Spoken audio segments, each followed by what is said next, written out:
Hello, friends, and welcome back to Emily's Game. This week is Pirate Week, and for Pirate Week, we have been given a ship by Robert Space Industries to give to you, a member of my community. This ship features the Skull Crusher paint, an LTI insurance package, and all wrapped in a game starter package. So stay tuned for details on that, and in the meantime, we're going to honor Pirate Week with a little something that I've created in honor of this ship. From the Black Void we come, a Titan painted in skulls. One shall claim her, but only one.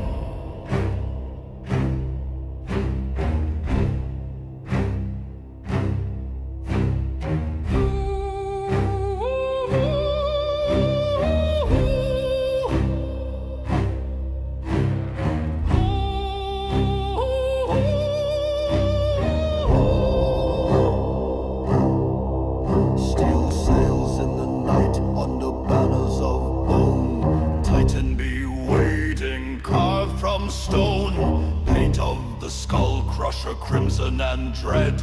She sails for the living, she sails for the dead.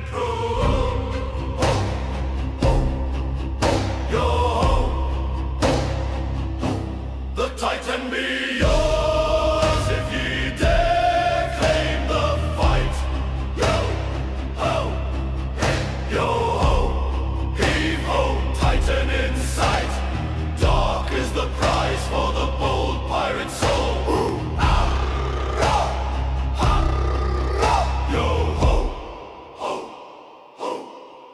The Corsair be jealous, the Asgard burns bright.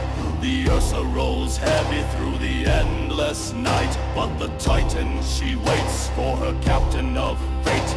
Her skull crusher livery seals your dark fate.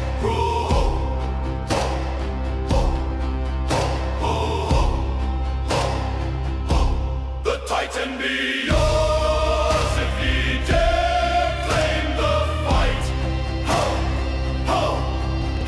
Yo-ho, heave-ho, Titan in sight. Dark is the prize for the bold pirate soul.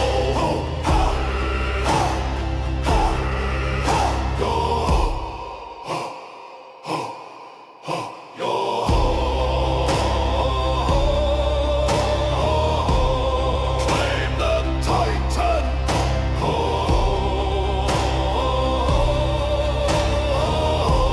Skull crusher blood.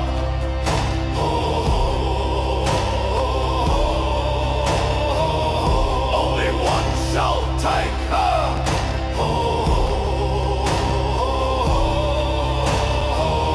Through fire and blood, the Titan be yours. Take the Skull Crusher crown. Yo-ho, heave-ho, none drag her down. The Titan awaits for the pirate most bold.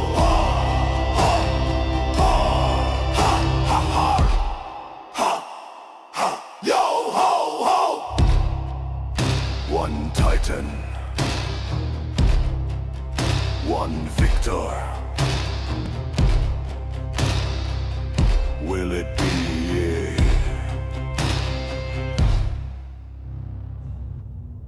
My friends, I really hope you enjoyed that. I'd love to know your thoughts in the comments about that. If you like the song, if you like the music, I worked pretty hard on that one, trying to get the right feel for the Pirate Theme Week. But there you have it, friends. This giveaway is made possible by Robert Space Industries and Cloud Imperium Games. They provided me this Avenger Titan starter pack with LTI and the brand new Skull Crusher paint for the Titan for one lucky winner. While the prize is provided courtesy of RSI and CIG, neither RSI, CIG, YouTube, nor any other social media platform are sponsoring or are responsible for this giveaway or this video. This giveaway is entirely run by me. Before we get into the ship breakdown, let's talk about the giveaway. We're using Gleam to keep the giveaway fair and simple.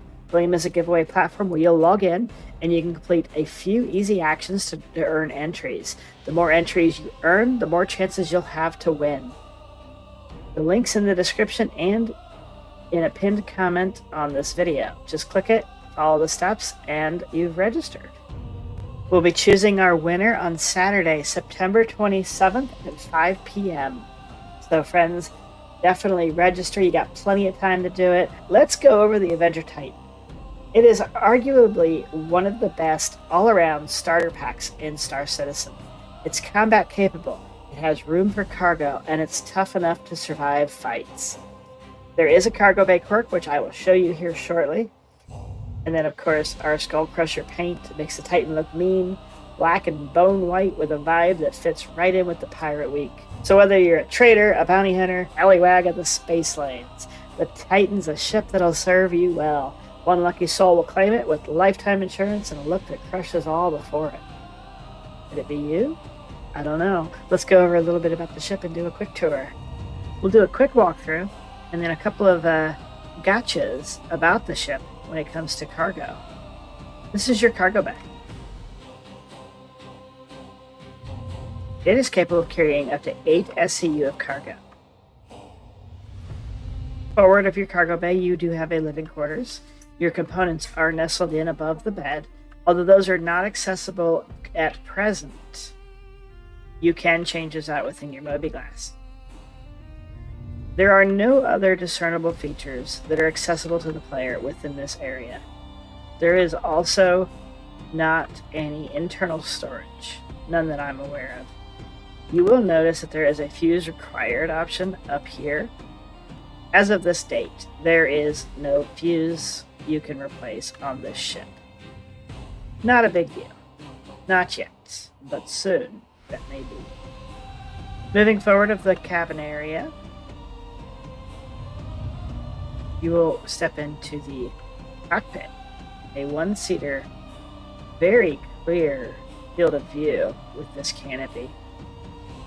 Wonderful ship, friends. I love this ship. It was actually my second ship. I went from the Aurora to this when I started playing, and it was just a wonderful machine. I do have R doors and attritions equipped to it. If you saw the video, these are the weapons that I used primarily in the fighting that I did for that video. I've also got the bombs attached to this particular ship. Now, these are not included in the giveaway.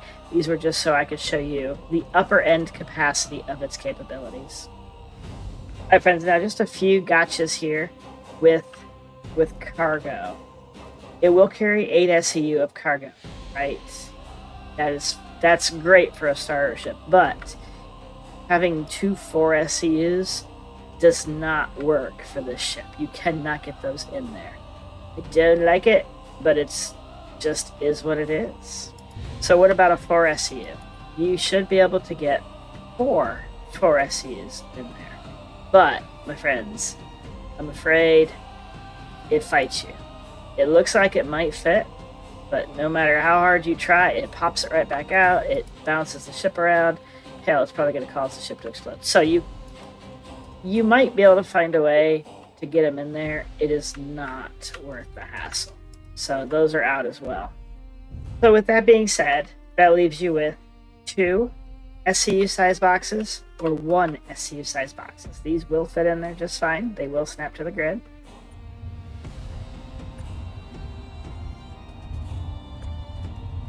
See, they fit nice and snug in there. That right there is 4 SCU.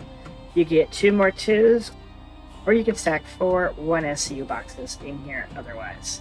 1, 2, 3, and 4. Perfect, right? Oh wait, there's a problem. I can't get to my cockpit. This is terrible. No, it's actually not. There's a way around this. I've heard a lot of people complain about this. They don't like the ship because it's not usable. Well, friends, let me show you this. In case you win the ship and you are not aware of this, you can enter the ship by way of the cockpit. If you come up front here, you will see a ladder option. Click it. It'll let you in.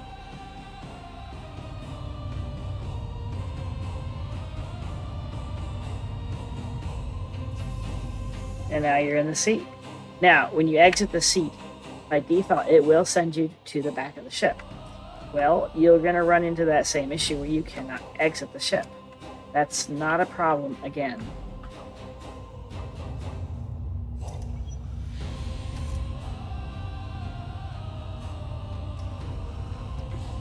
From the pilot seat, simply hold your F interaction menu and look to your left. Over here, somewhere, there will be an exit ship option. You just simply click that and you will exit the ship.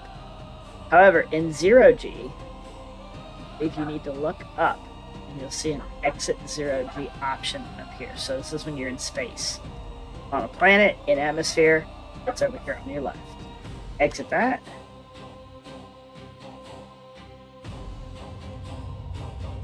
And you exit the ship. All right, friends, there you have it. The beautiful Avenger Titan in the Skull Crusher paint, wrapped up in a starter pack with LTI insurance, all courtesy of Robert Space Industries. We want to thank them for giving us this opportunity to give back to my community. So friends, don't forget to like and subscribe. Subscribing helps you stay in the know of when I give away another ship or when I choose a winner. So I appreciate the like and the subscribe, and I love the comments. So definitely leave me some feedback on how you feel about this ship, about the Skull Crusher paints, or about the song that you might have heard in the video I made earlier. Guys, I love you, and I'll catch you in my next episode. Take care. Have a wonderful night. Bye.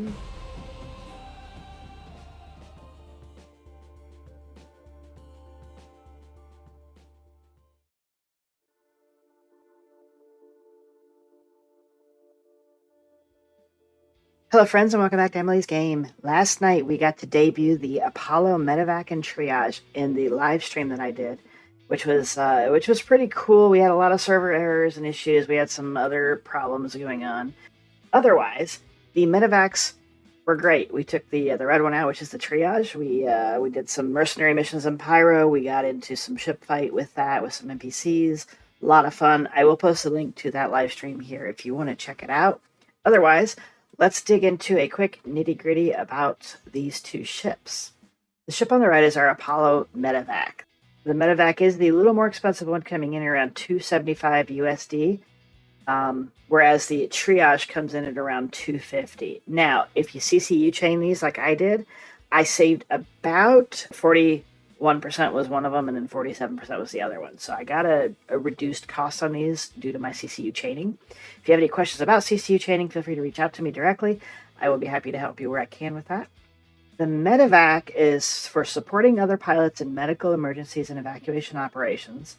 It has superior armor and dual missile racks, which means the Medevac stands strong under enemy attack. The distinct paint scheme pays homage to the beloved Astromedics film franchise. I don't think these are accurate right now. I think that the ship was enlarged from what the original tech specs were. They have it at 43 meters. I do believe it's closer to 60. I have not confirmed that anywhere yet. The RSI store page, which is where I got these tech specs, still has these specs.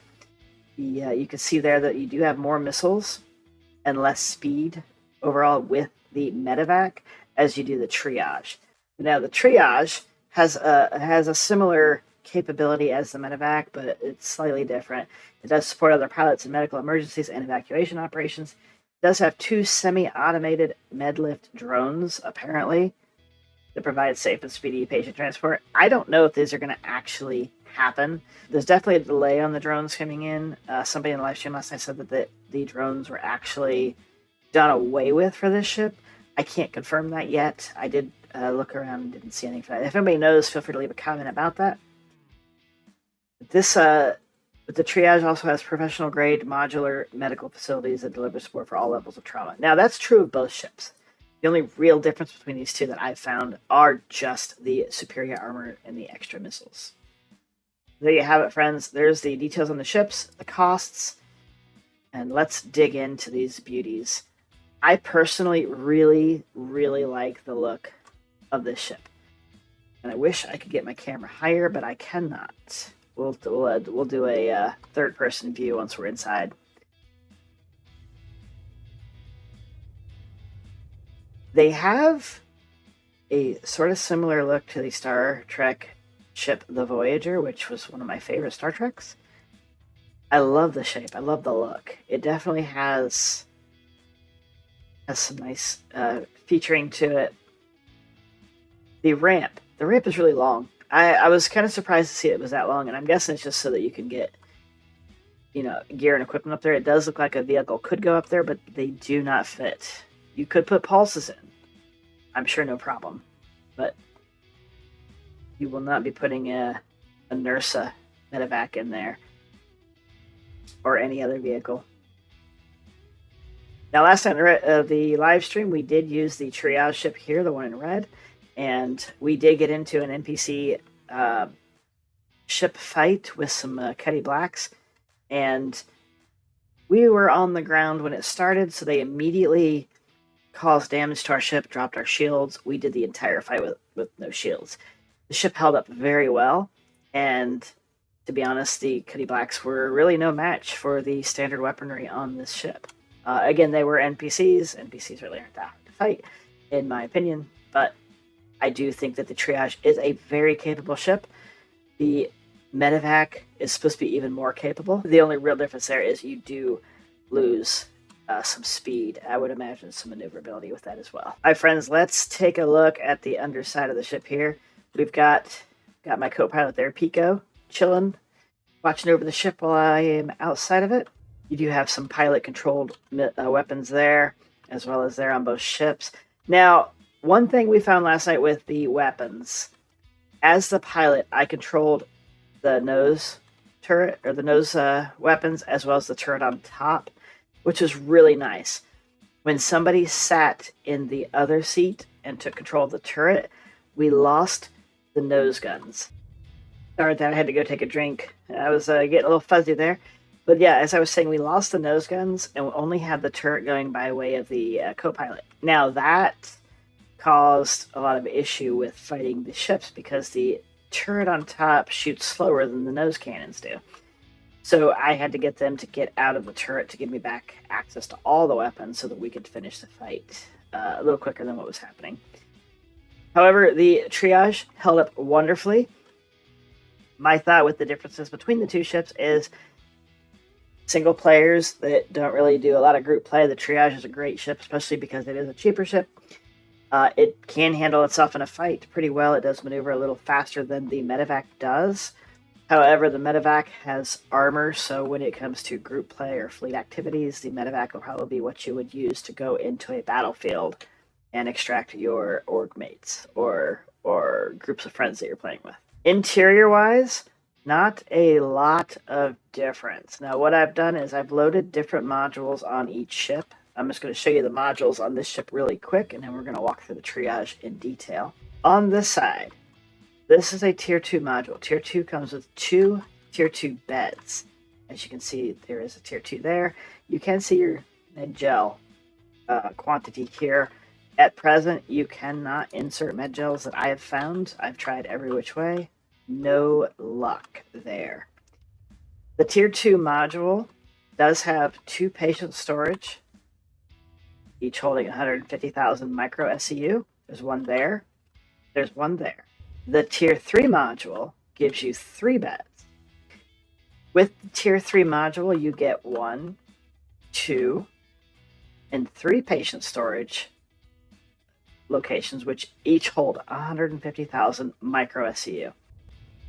Alright, so we've already seen the Tier 2 and the Tier 3 module. I've ran over the triage, and now I've got the Tier 1 module loaded here, so you can see it. You do only get 1 Tier 1 bed. There is a spot, I believe, here for the med gel, whereas the others, it is on the walls next to the beds. Again, you cannot replace the med gels currently. I do believe that that will change. You do have storage here for med gels. You do have 1 patient storage, which makes sense. 1 patient bed for 1 patient storage. Again, 150,000 micro SCU. And those are your 3 tier modules. So you can have up to 2 modules on each ship. So 1 Tier 1 and or Tier 2 or 3, or both Tier 1s or both Tier 2s or both Tier 3s. Whatever mix you want to do, you can definitely do. You do, again, have this really long ramp leading up to the back. Once the ramp is closed, there is not a lot of room. I don't even think you could get a pulse back here to stay. I don't know what this area would actually be for other than an airlock. The only problem is this door opens with the ramp, so it's not a good airlock yet. Now, Speaking of this door, it is a docking collar, but it's also a pretty large opening. So I do imagine that there will be eventually a mechanism here to only open the docking collar part. But in the meantime, this is how it opens, and I think this is hella cool. I like that a lot. In my mind, what would happen is you'd lower your ramp, a docking collar would extend out to your docking collar, and then the round part, and then the round part of your docking collar here would open, leaving the rest of it closed. I could be wrong. It could just seal along the whole thing here. If that's the case, I don't understand the idea behind the round part, because that prevents you from getting certain things in and out of the ship. This first hallway here, there's really nothing of note other than the fact that you do have your door opening and closing button here. That's it. There's nothing else in this hallway, no component access. Coming inside, this does say triage, but it says that in both ships. This is just a triage area in general. Nothing on this side. The port side of the ship does have some engineering access here. You do have an engineering panel. You have component access over here. Now, this is something I struggled to find earlier because when I was looking for the fuses and relays, I normally look for blown ones. I'm looking for red. I totally missed over these, but they're on the port side in the rear component access. There is a fuse in this area. The other fuse that I have found is midship forward, also on port side in this component access area. You have two engineering terminals, both on the port side, one midship, one aft, in the component access areas. And this is the hallway before the bridge, or between the bridge and the med area. So you also have your other component access here. So component access bay 2, bay 1.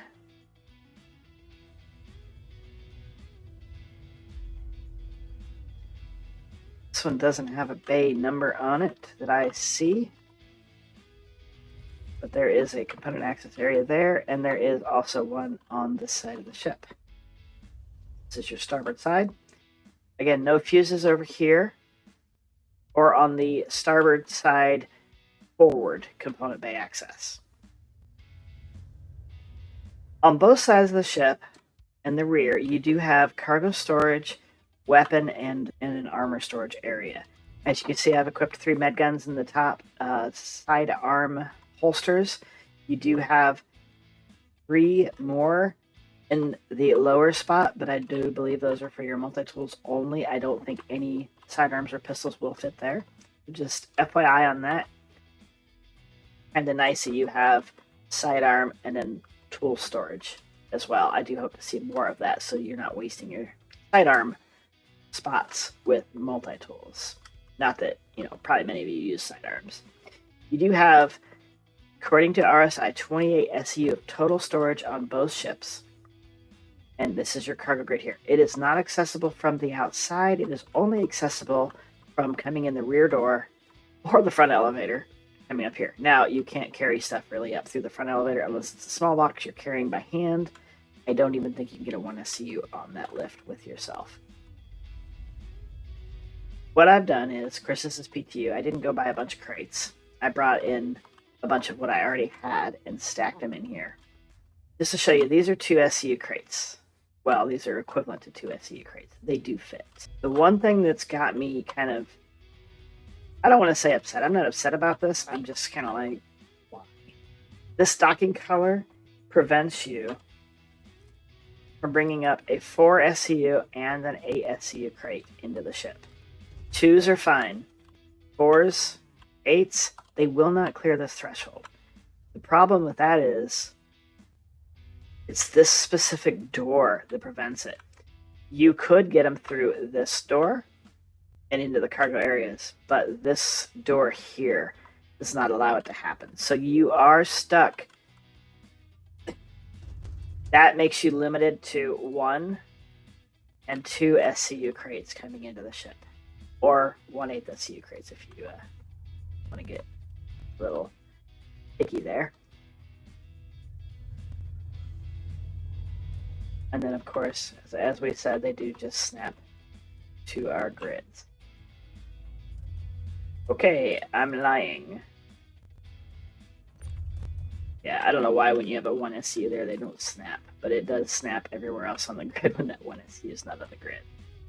I don't know. And don't mind the pirate crates. Those are the only ones I had because those are pledged. So, yes. So, as for some of the storage, we know we've got med gels coming into the verse with this patch. The ship has medical refrigerators. There are 1 medical fridge for the tier 2 and tier 1 modules, but there are 2 medical fridges for that.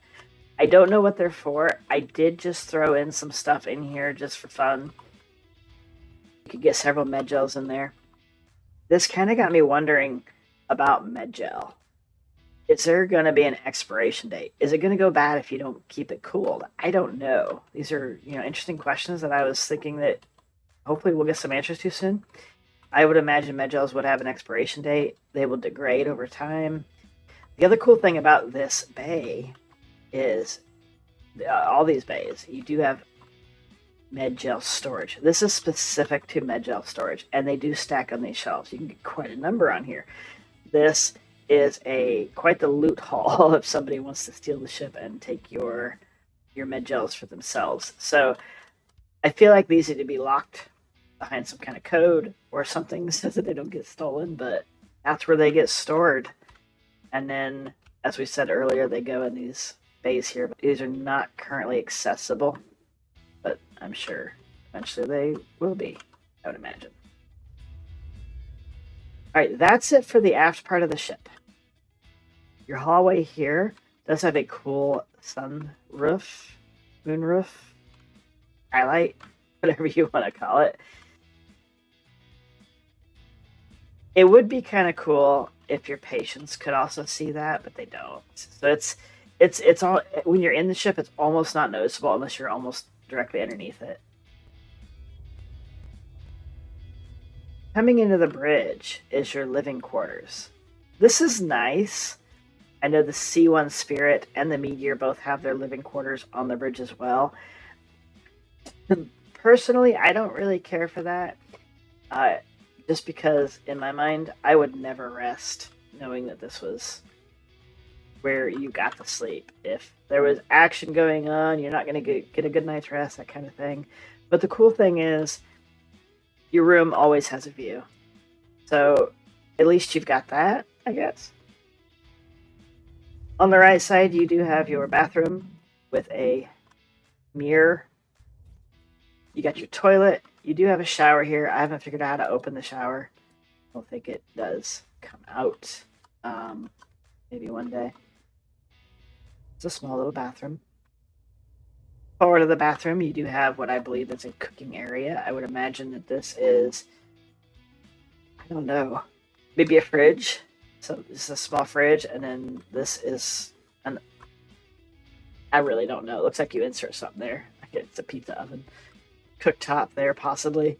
I have no idea. I could be totally wrong. This may not even be a cooking area altogether. I have no idea.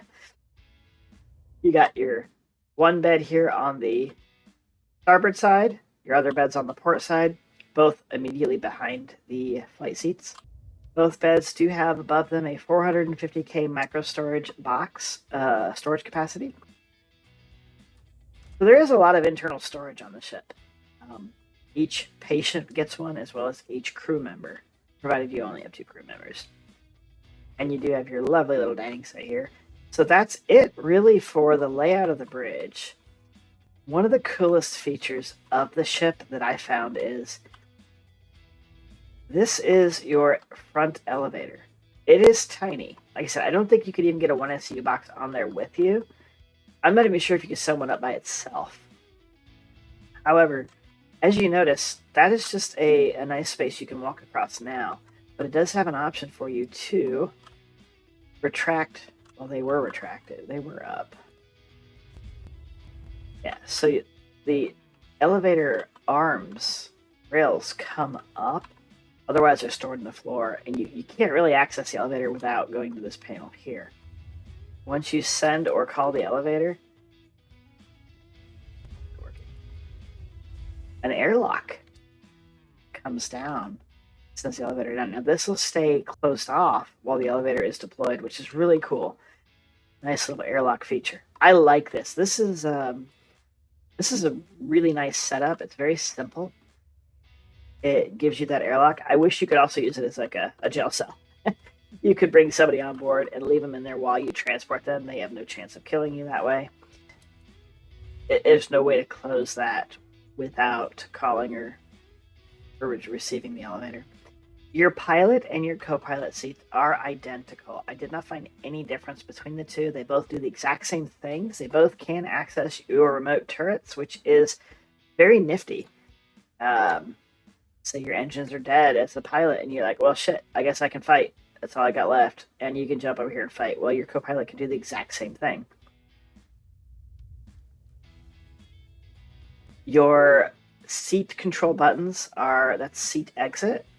You have open exterior, you have enter remote turret, and exterior emergency lights off. As you can see, I do have them on. Yes, it does have the pretty flashing lights. There are no other buttons on the left side here, but on the right side you have engine on, engine off, and I did not see these, but my co-pilot said that there is a retract or extend landing gear button on this arm for them. For some reason, I do not have that for me in either seat, so I don't know what that's about. Your cockpit canopy has a nice view.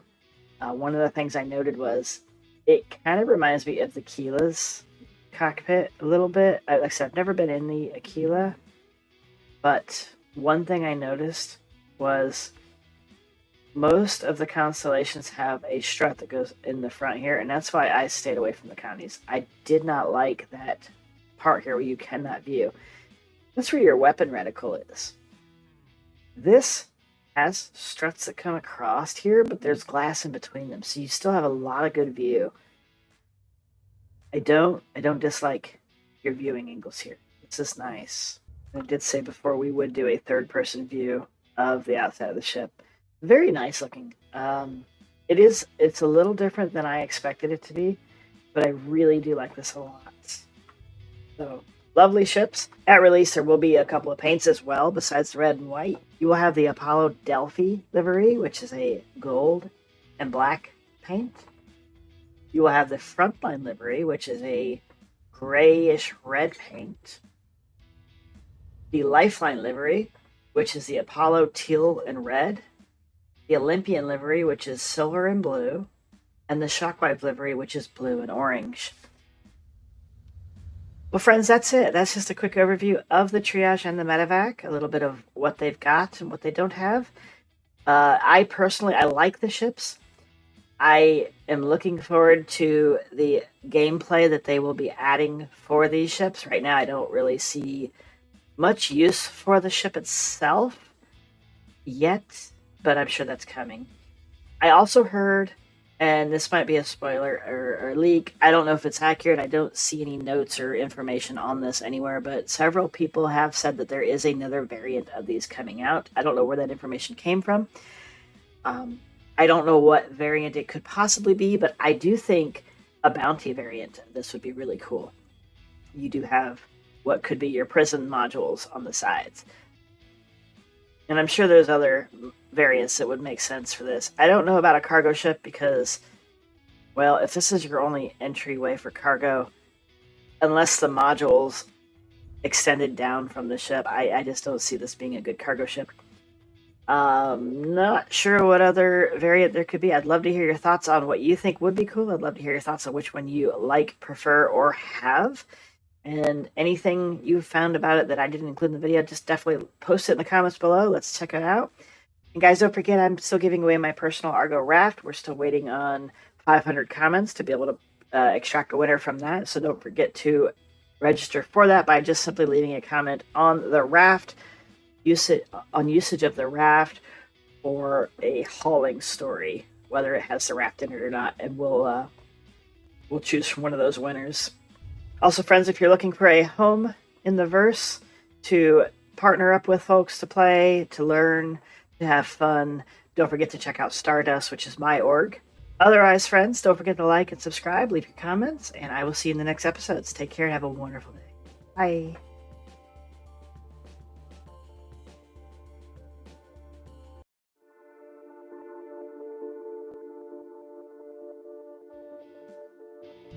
Good evening, friends, and welcome back to Emily's Game. I want to show you a really quick tip that a lot of people I see having this issue. I did a video on this a couple of months ago. It was a pretty big hit with a lot of people, but being that it's an older video now, a lot of people have probably missed that. I do see a lot of people struggling when they are farming equipment. So I'm going to show you a really useful tip on how to make your equipment farming faster. When you're running through a bunker and you got a gun on the floor or in a rack somewhere, most of the time when you go to pick this up, you equip it. So we're going to go ahead and equip this. All right, now I've got it equipped. Well, there's this other one. I just want this weapon. I don't want it to be my primary. I'm going to take it. Oh no, I dropped the gun and now I'm holding the gun I don't want. It sucks. I wanted that to go in my backpack. Well, I'm going to show you how to fix that. This is super simple, super easy. We all have what's called the interaction menu. Every device you go up to, anything that says F on it activates your interaction menu. You can activate this by holding F and right-clicking, and you get this menu. Now, I have an issue with this. You just saw it. It goes away on me sometimes if you move the mouse. I don't know why it does that, but it does, and it's annoying. Like that, it just goes out. I found a way around that. If you crouch and you get the F prompt closer to the top of your screen, and you hold F, it seems to stay around longer. I don't know why. It just does. So, that's not the tip. That's just to help you get to this tip. Your default action when you go to pick something up, no matter whether it's in a rack, on the floor, or whatever, is equip. So if you're holding a weapon, it's going to replace that weapon. That sucks. You can change that. As you see, you've got holster, which is also a swap, or you got store, which can also be a swap. I like to use store. Now, if I do this, it's just going to store the weapon, right? Well, you can make that your default setting by holding F, right-clicking, going down to store. Okay, I did it again. Once you right-click, you can also use your arrow keys. This is a bitch. So, use your arrow keys to get there. When you do, you can hit your middle mouse button. And now you've got to set as secondary, set as primary. I always set this as primary. So now, when I go up to a weapon, it says store instead of equip, right? Same thing with the stuff on the ground. Super simple to set. It's kind of a pain in the ass because the interaction menu likes to jump around a lot, but use your keyboard arrow keys if you have trouble with the mouse. Also, make sure you have the F interaction towards the upper part of your screen, not at the top, but towards the upper. Like I said, some reason that makes a little bit of a difference, and I don't know why. It just does, at least for me. Anyways, now what does that do for me? I'm holding two weapons. I just want to store these.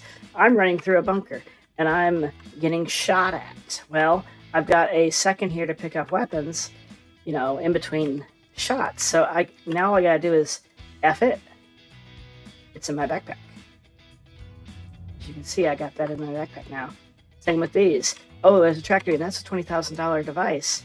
Oh, it's in my backpack now. Like this. Let's take this with me too. You know what? This has a scope on it. I'm going to take that later, but I got to get out of here now. I just picked up all those weapons, put them in my backpack, and I still have my two equipped weapons. Super helpful if you are loot farming. This works for so many things. If you got clips on the ground, if you got components or whatever that you can put in your backpack, everything you can now simply put straight into your backpack through the interaction menu. So here's what we're going to do. I'm going to go do a bunker run. I'm going to run through, and I'm going to pick up the weapons that the guys drop as I'm shooting them. So we're going to check that out and see just how useful that is for those of you who would like to see it. Those of you that are going to drop off here, if you have any questions, don't forget to ask them in the comments. Come into my Discord. I'm happy to help you set this if you are still struggling to set this. It is a pain, It's not very straightforward. Like, most people don't even know that setting exists. All sorts of hidden features in this game, but that's one that I found very useful, and I think that you will too. So guys, I'll see you at a bunker. Guys, I thought I'd show you something else too here, just in regards to this. The keybind for that is middle mouse button. Now, before I got my new mouse, which is a Basilisk version 3, which has the... I don't know if you could hear that. It has the scroll wheel release. So what it does is it just keeps scrolling and scrolling and scrolling. Great for cargo stuff if you've never tried it. But anyway, now that I got the new mouse, the keybind issue I had is no longer an issue. But if you go to keybinds, advanced control, under your keyboard, under quick keys, interaction, and inner thought, you're going to find focus. Focus is the button that lets you see the secondary and primary, the little two sub-menus when you're looking at equip and store or whatever those options are. Focus is default set to the middle mouse button. I could not get mine to work because apparently my middle mouse button was broken. I couldn't do takedowns, I couldn't do all sorts of stuff, and well, I slowly figured out, well, I'm missing a feature. So I had to rebind a few things until I got a new mouse. So now that I got the new mouse, I did put it back. But what I did was I changed this to my right control, and that let me get that sub menu. So if you have trouble getting the sub menu, it might be your mouse, your middle mouse button causing the issue. If you're having trouble getting it to work because you're also moving the mouse slightly while you're hitting the button, try changing this focus option to control. It won't mess up other things like opening doors. It has nothing to do with that. That might help you with that if you have a mouse issue. And again, reach out to me in comments if you have any extra trouble. I'd be happy to help you figure that out. Alright, you guys, we're here. We're gonna do a little combat, have a little fun, get some weapons, possibly. Hopefully pick them up very fast and not have, hopefully, too much issue in doing it. Should be a lot of fun. Here are weapons. We gotta go help our friends there, the security guards. They're gonna be dead. Come on, baby, open up. And close. For those of you that aren't familiar with my work, I do carry... Oh shit, look at all of the guards. Holy shit, dude.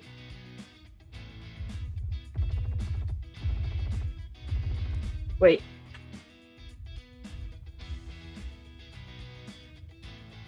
They just shot one of their own.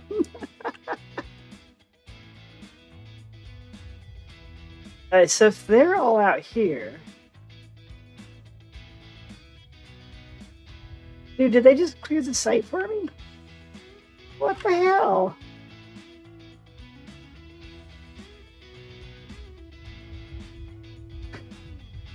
Well, we're gonna go loot it anyway. I'm kind of bummed about that. That's too funny, actually. I'll go do another one, but I'm gonna keep this in the video because that's crazy. Absolutely crazy. Anyways, as I was trying to say, for those of you that aren't familiar with my videos, I do like to use my P8AR. I can use it for both sniping and close quarters. It is phenomenal. It's pretty good. Damn, people.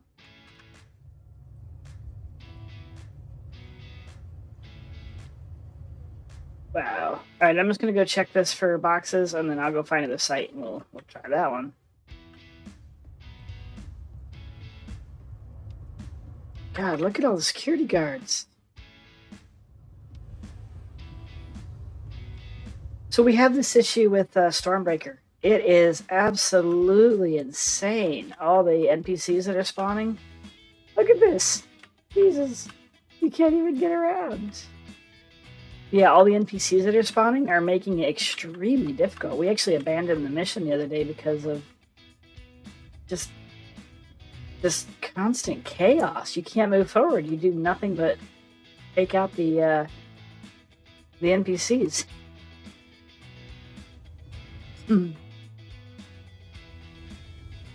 Anyways, I'm going to go through here. I'll check this out, and then I will see you in the next bunker because I want to fight. Alright, all the hostiles remaining here. There's a lot of battle going on. A lot of firepower out here. Oh, man. Wow.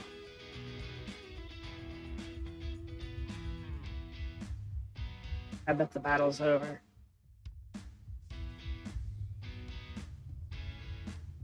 %. Maybe it'll be some down here for us. Oh, 26%. No. We're not going to be able to fight anybody here, I bet. This kind of blows. There's 2 guys left. 13%. 6%. Shit.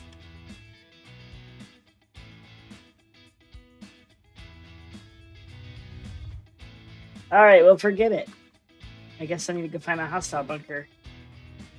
That sucks. Alright, so here's what we're going to do. We're going to run around and pretend that these are bad guys. I'm just going to evade them. Got a kill. Pick up the weapon. Put my backpack. Keep moving. Oop. No. Weapon. Pick it up. Keep moving. Oh my god, you guys. Get out of my way. Hey, look, a loot box. There's a weapon. Pick it up. Keep moving. There's a weapon. Pick it up. Keep moving. We're not under fire. I wish we were. But yeah, that's it. I mean, that's how useful that is. Same thing if they were in gun racks. You could just walk up to it, pick it up, put it in your backpack, get the heck out of here, and check it later. No worries about bending over, trying to hunch over, and getting into your inventory, dragging something in because it is just not going. This will make it a lot quicker, and you can hopefully loot more effectively, and maybe survive a little longer too if you end up getting killed a lot or killed, pretty quick. Wow. So yeah, I'd love to know your guys' thoughts on this feature. How many of you actually knew about this and have been using it? I've found that it's been very few and far between have actually known about this. Look at that guy's outfit. Looks like a Lando Calrissian or Han Solo. I don't know, whatever. But yeah, let me know because I heard it through somebody and, figured out how to use it. And I'll tell you what, best quality of life update I've ever found when it comes to, doing a bunker run. You just go do your run, you get out of there, and you deal with, whatever loot you picked up after you're done, after you're somewhere safe. So, that's it. That's all I got, guys. I hope this is helpful. Please definitely let me know in the comments if it is. And if you have any other tips or features that are out there that may not be widely known, definitely let me know. I'd love to share those with people. Guys, I love you. Don't forget to like, subscribe, and I'll see you in my next episode. Take care. Have a wonderful night. Bye.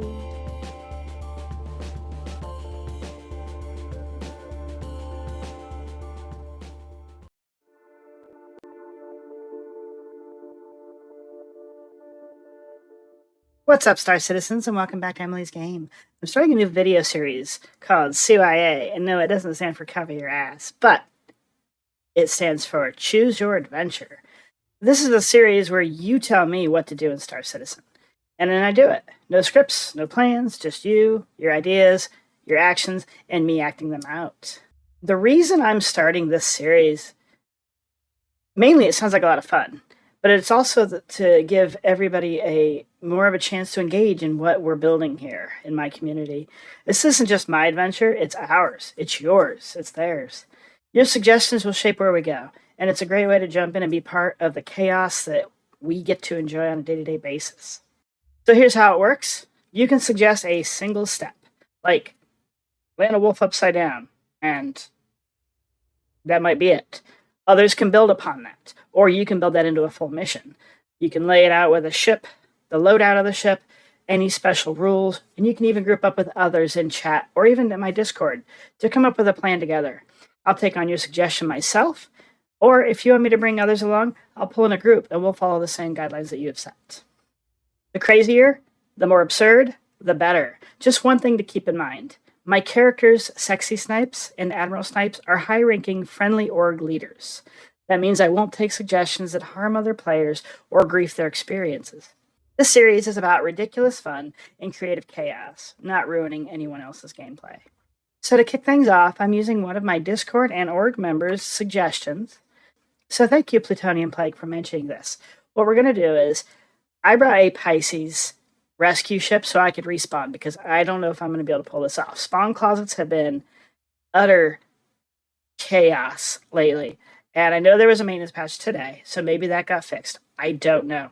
But I'd like the opportunity to try and do this a few times, if necessary, to try and get through the whole place.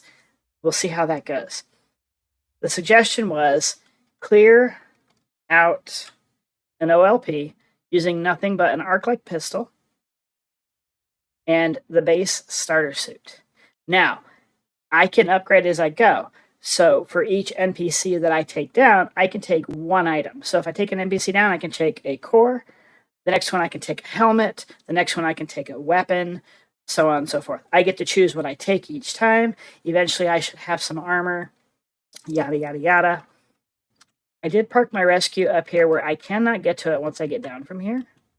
That way I can't just come back and respawn, which is totally fine. So if you have any questions, leave them in the comments, and don't forget to think of what you will have me do next. We'll touch base on how that'll work at the end of this session. So I'm going to dig into this. Again, all I have is an arc-like pistol. I got a couple things of ammo.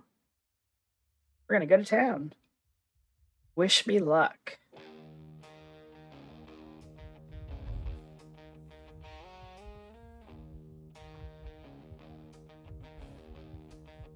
God, I miss having a scope.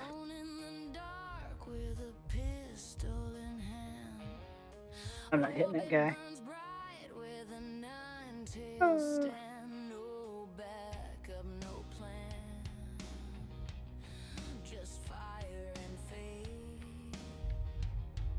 Alright, so I've killed 2 now. So I can take 2 items, which is good because I'm going to need ammo.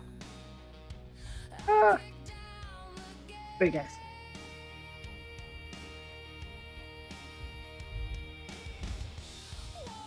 I don't know if I can hit that guy from here.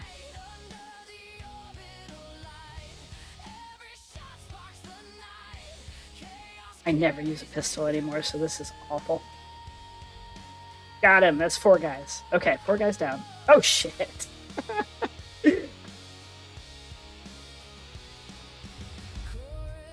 5, 6, 7. I'm out of ammo. Oh, mother truckers.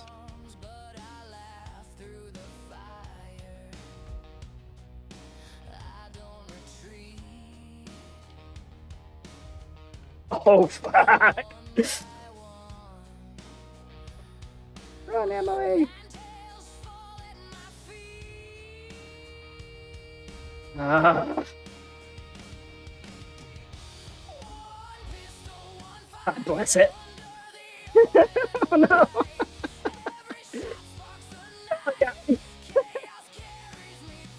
I lost count, you guys. I don't know how many I've taken down. I've not had a chance to, so it was like 1, 2, 3, 4 outside here. 5, 6, 7, 8, 9. At least 9. Whew. Alright. Let's respawn. Now, they didn't leave any rules about starting over the count if I die. So, I'm not going to play it that way. Woo, pick up a gun, pick up a gun, pick up a gun, pick up a gun.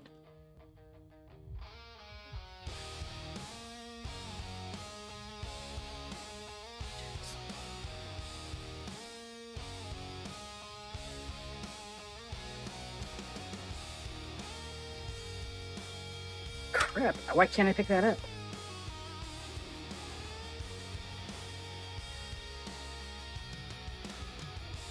Ah!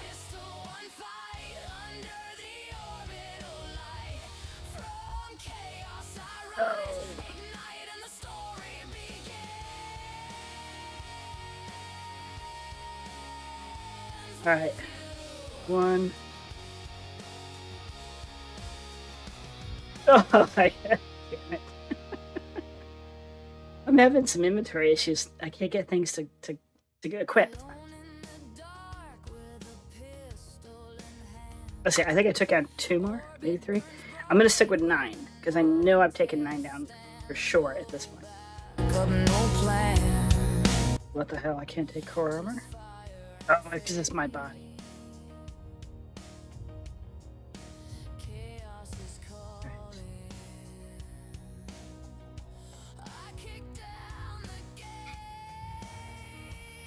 You're not equipping.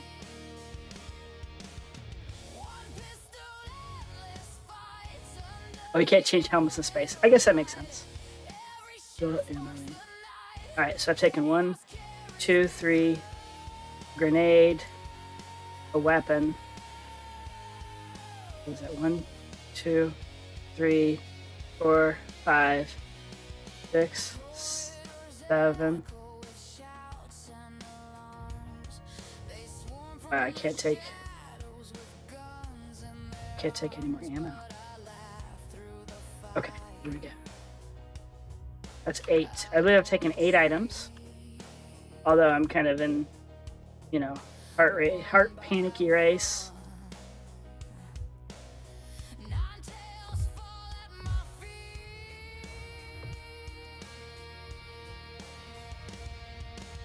There's 2 more.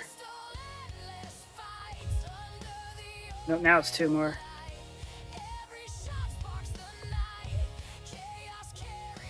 There's 3 more. I need med pens. Here, let's just take all 3.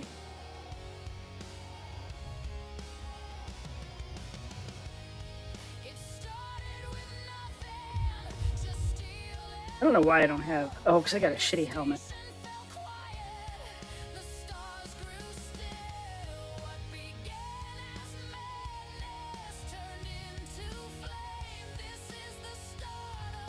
Whoa.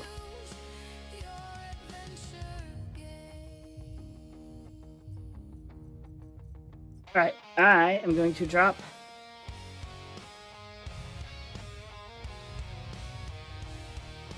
oh shit. Never mind, I'll do it later. I was gonna get the P4 and ammo, replace it.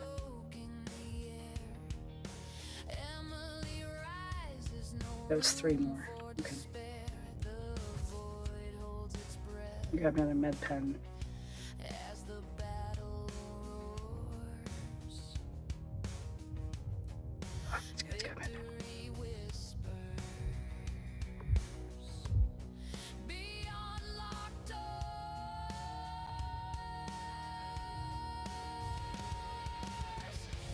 Really?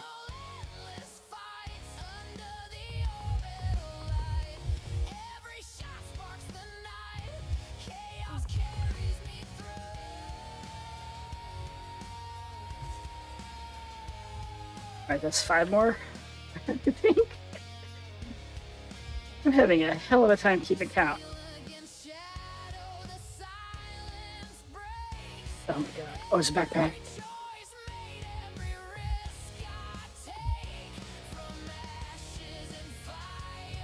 Six more. 7, 8, 9.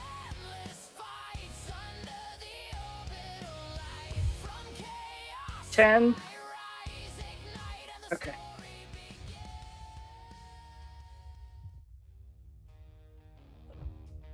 11, 12, 13? No? I have no idea.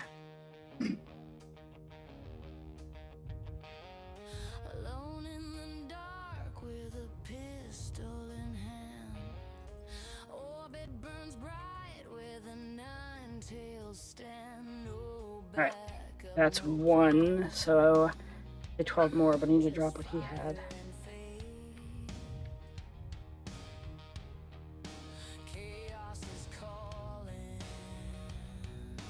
Okay. Is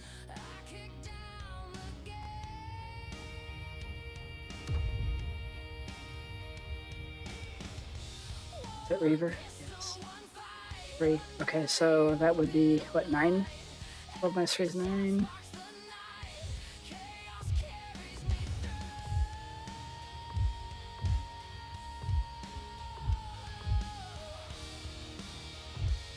All right, we're back up to 12.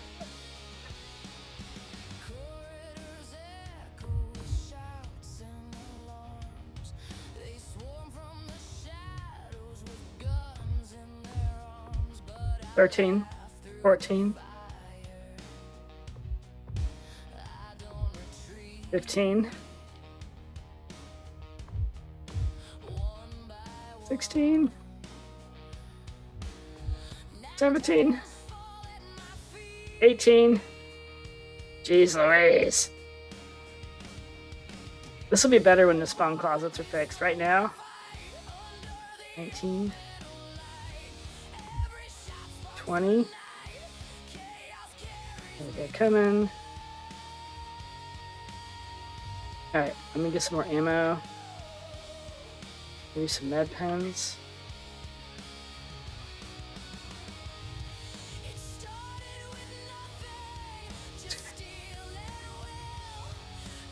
Two med pens, that's 18.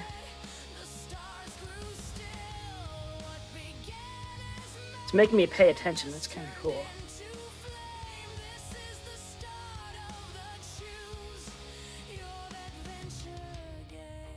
$16.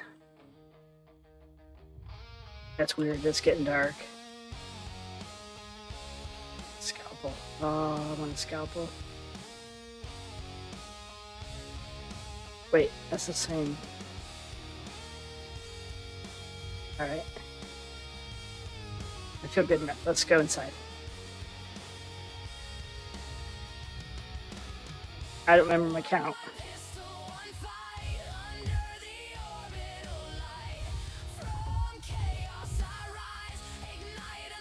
How are you breathing, dude?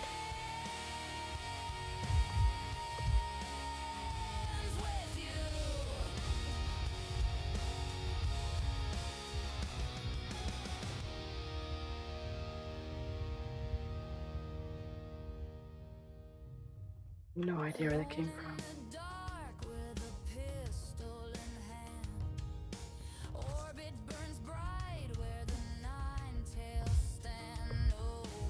That's why.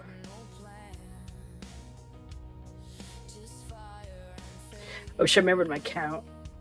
I'll just say 10. I know it's higher than that, but I'll just go with 10. That's Reaver. Or Ravager.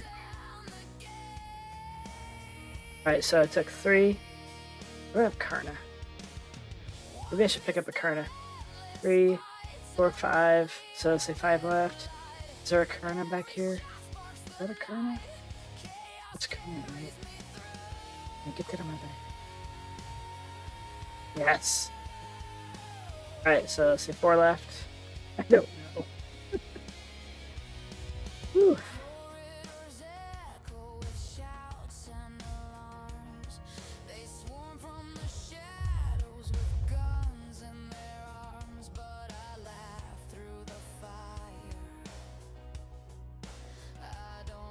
Where am I? I haven't been doing LP in a while. That's right, I am up top, so... There we go. I know. Oh, shit.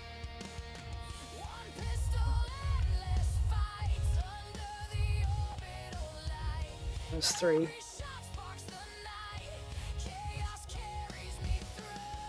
No!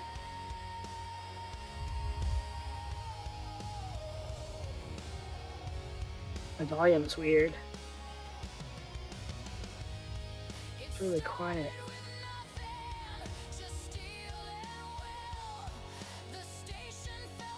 Oh, I have no mouse cursor.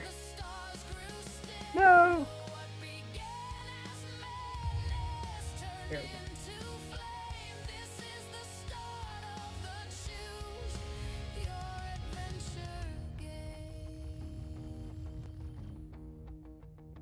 The ship.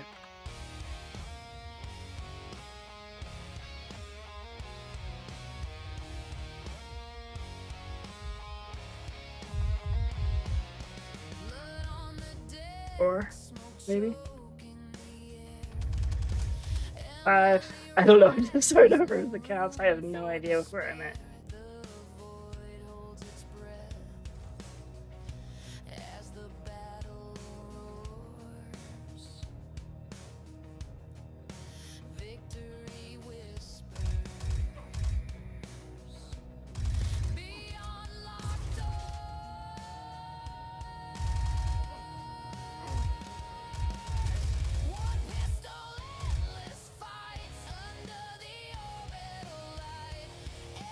8, 8 or 9?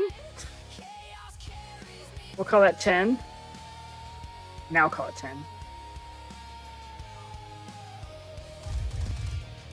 Crap, I've got a whole nother section here I'm gonna be pinned in for a while.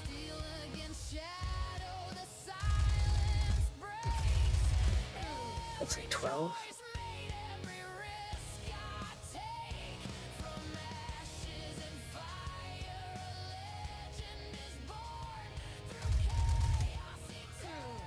Shit. Your ammo.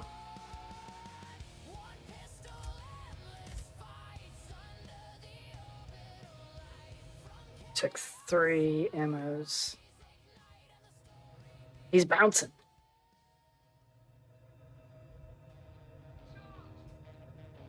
Charge.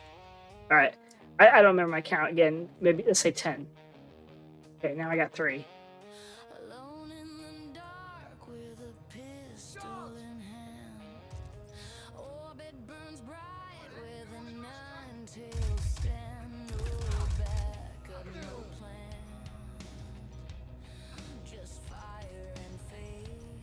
I don't really have a goal here. He didn't say clear the facility.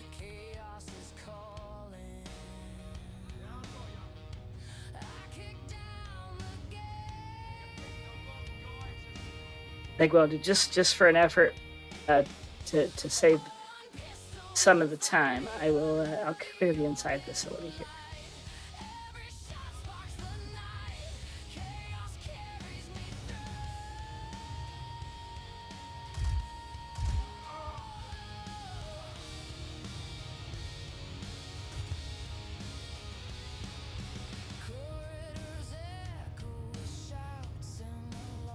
Oh, it's a blue light scalpel.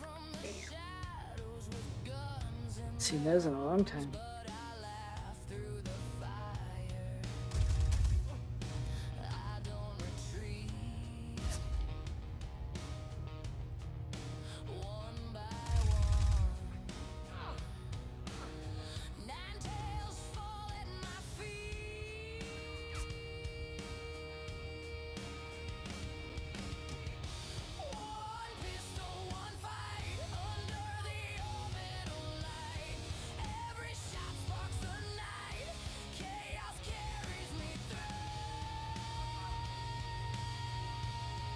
Yeah, I said he's bouncing again.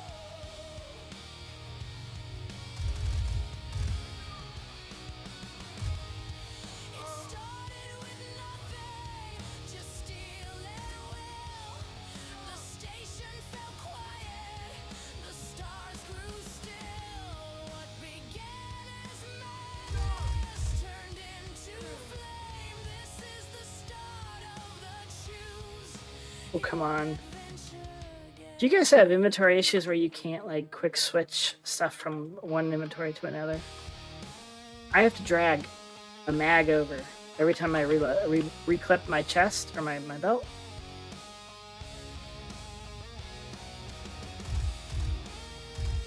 And then once I drag one mag, then I can double click them to equip them. It's really dumb. Alright. Inside's clear.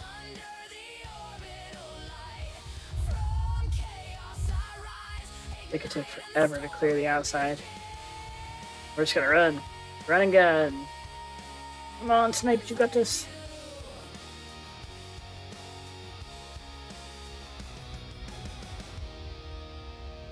There's a terrapin. Would it be wrong if I healed on it?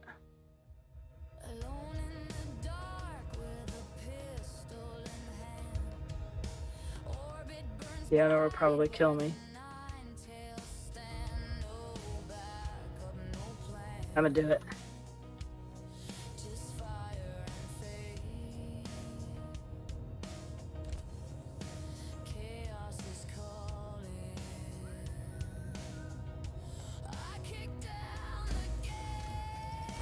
That freaked me out. The guy whistling. He's gonna come back and kill me.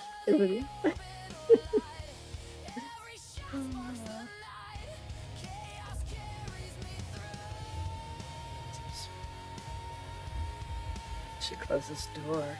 Actually, I don't want to run into him. He's probably in there looting things.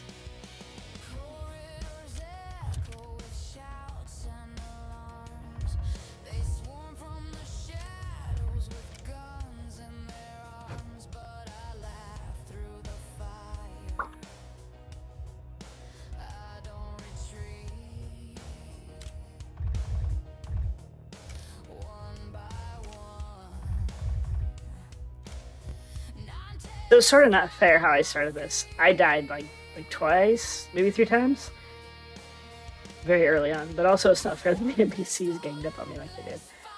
So definitely let me know your thoughts in the comments. Should that be allowed? And if not, then when I died, should I have called at the end of the video?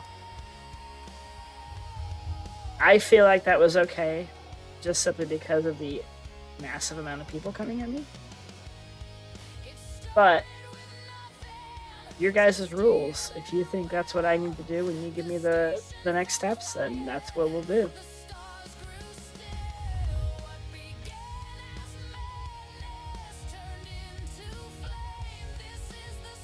Alright, here's where we started.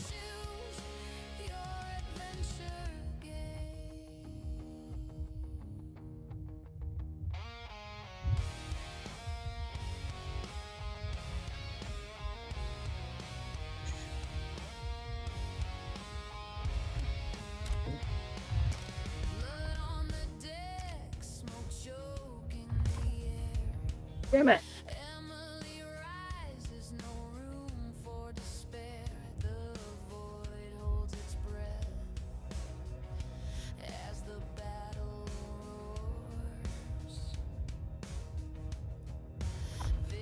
Oh, somebody got me down. Oh, it was a ship. Oh, man. Let's see if he revives. Probably won't. Damn it. Alright, I think that's pretty good. I did clear most of the platform. It was a lot of fun. It was a little chaotic at first.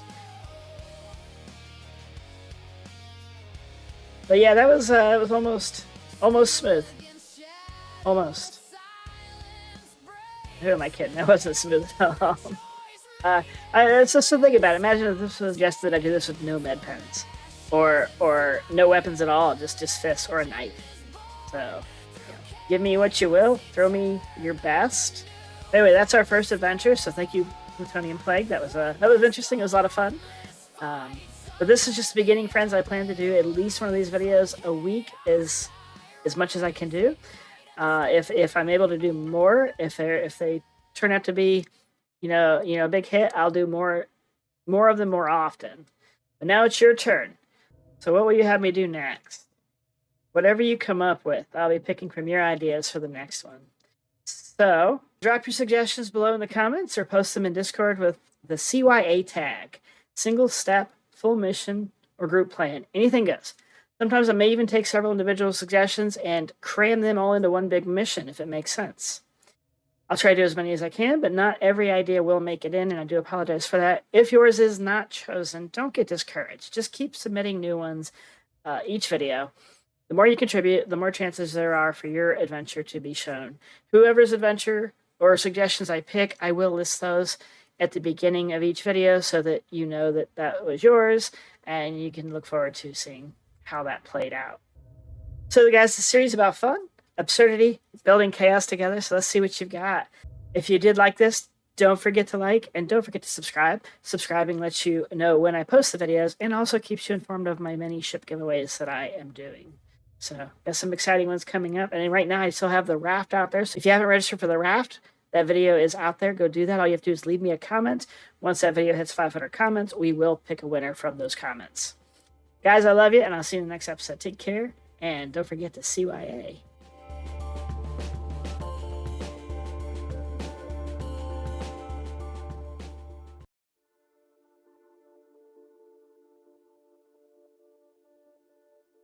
Hello, and welcome back to Emily's Game. I've got something really cool I want to talk about. The new United newspaper article that is in the 4.3.1 PTU screen. I don't talk about these too much. I do check them out when they do come out, but I've been kind of exploring the lore of Star Citizen more and more, and I'm finding some really cool stuff in these articles. So I'm going to go over each one. I want to do some speculation. I want to get your thoughts on these. I want to give you some of my thoughts as well. So let's dig into this. CIG loves to slip secrets into the verse. They're not just in patch notes, but in the world and the lore. And they're hidden a lot of the time, much like a lot of the features that we come across that, aren't very apparent to us. One of the best examples is these new United broadcasts. They look like background fluff, but they're actually loaded with lore hints and potential gameplay teasers. So today I'm going to break down the latest edition, covering terraforming mistakes, protests brewing on Terra, the desperate need for first responders, the mysterious burning sky, and a list of the most pirated ships.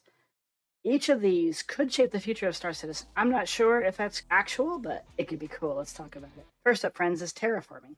This article talks about the rise of re-terraforming companies, fixing worlds that didn't quite turn out right.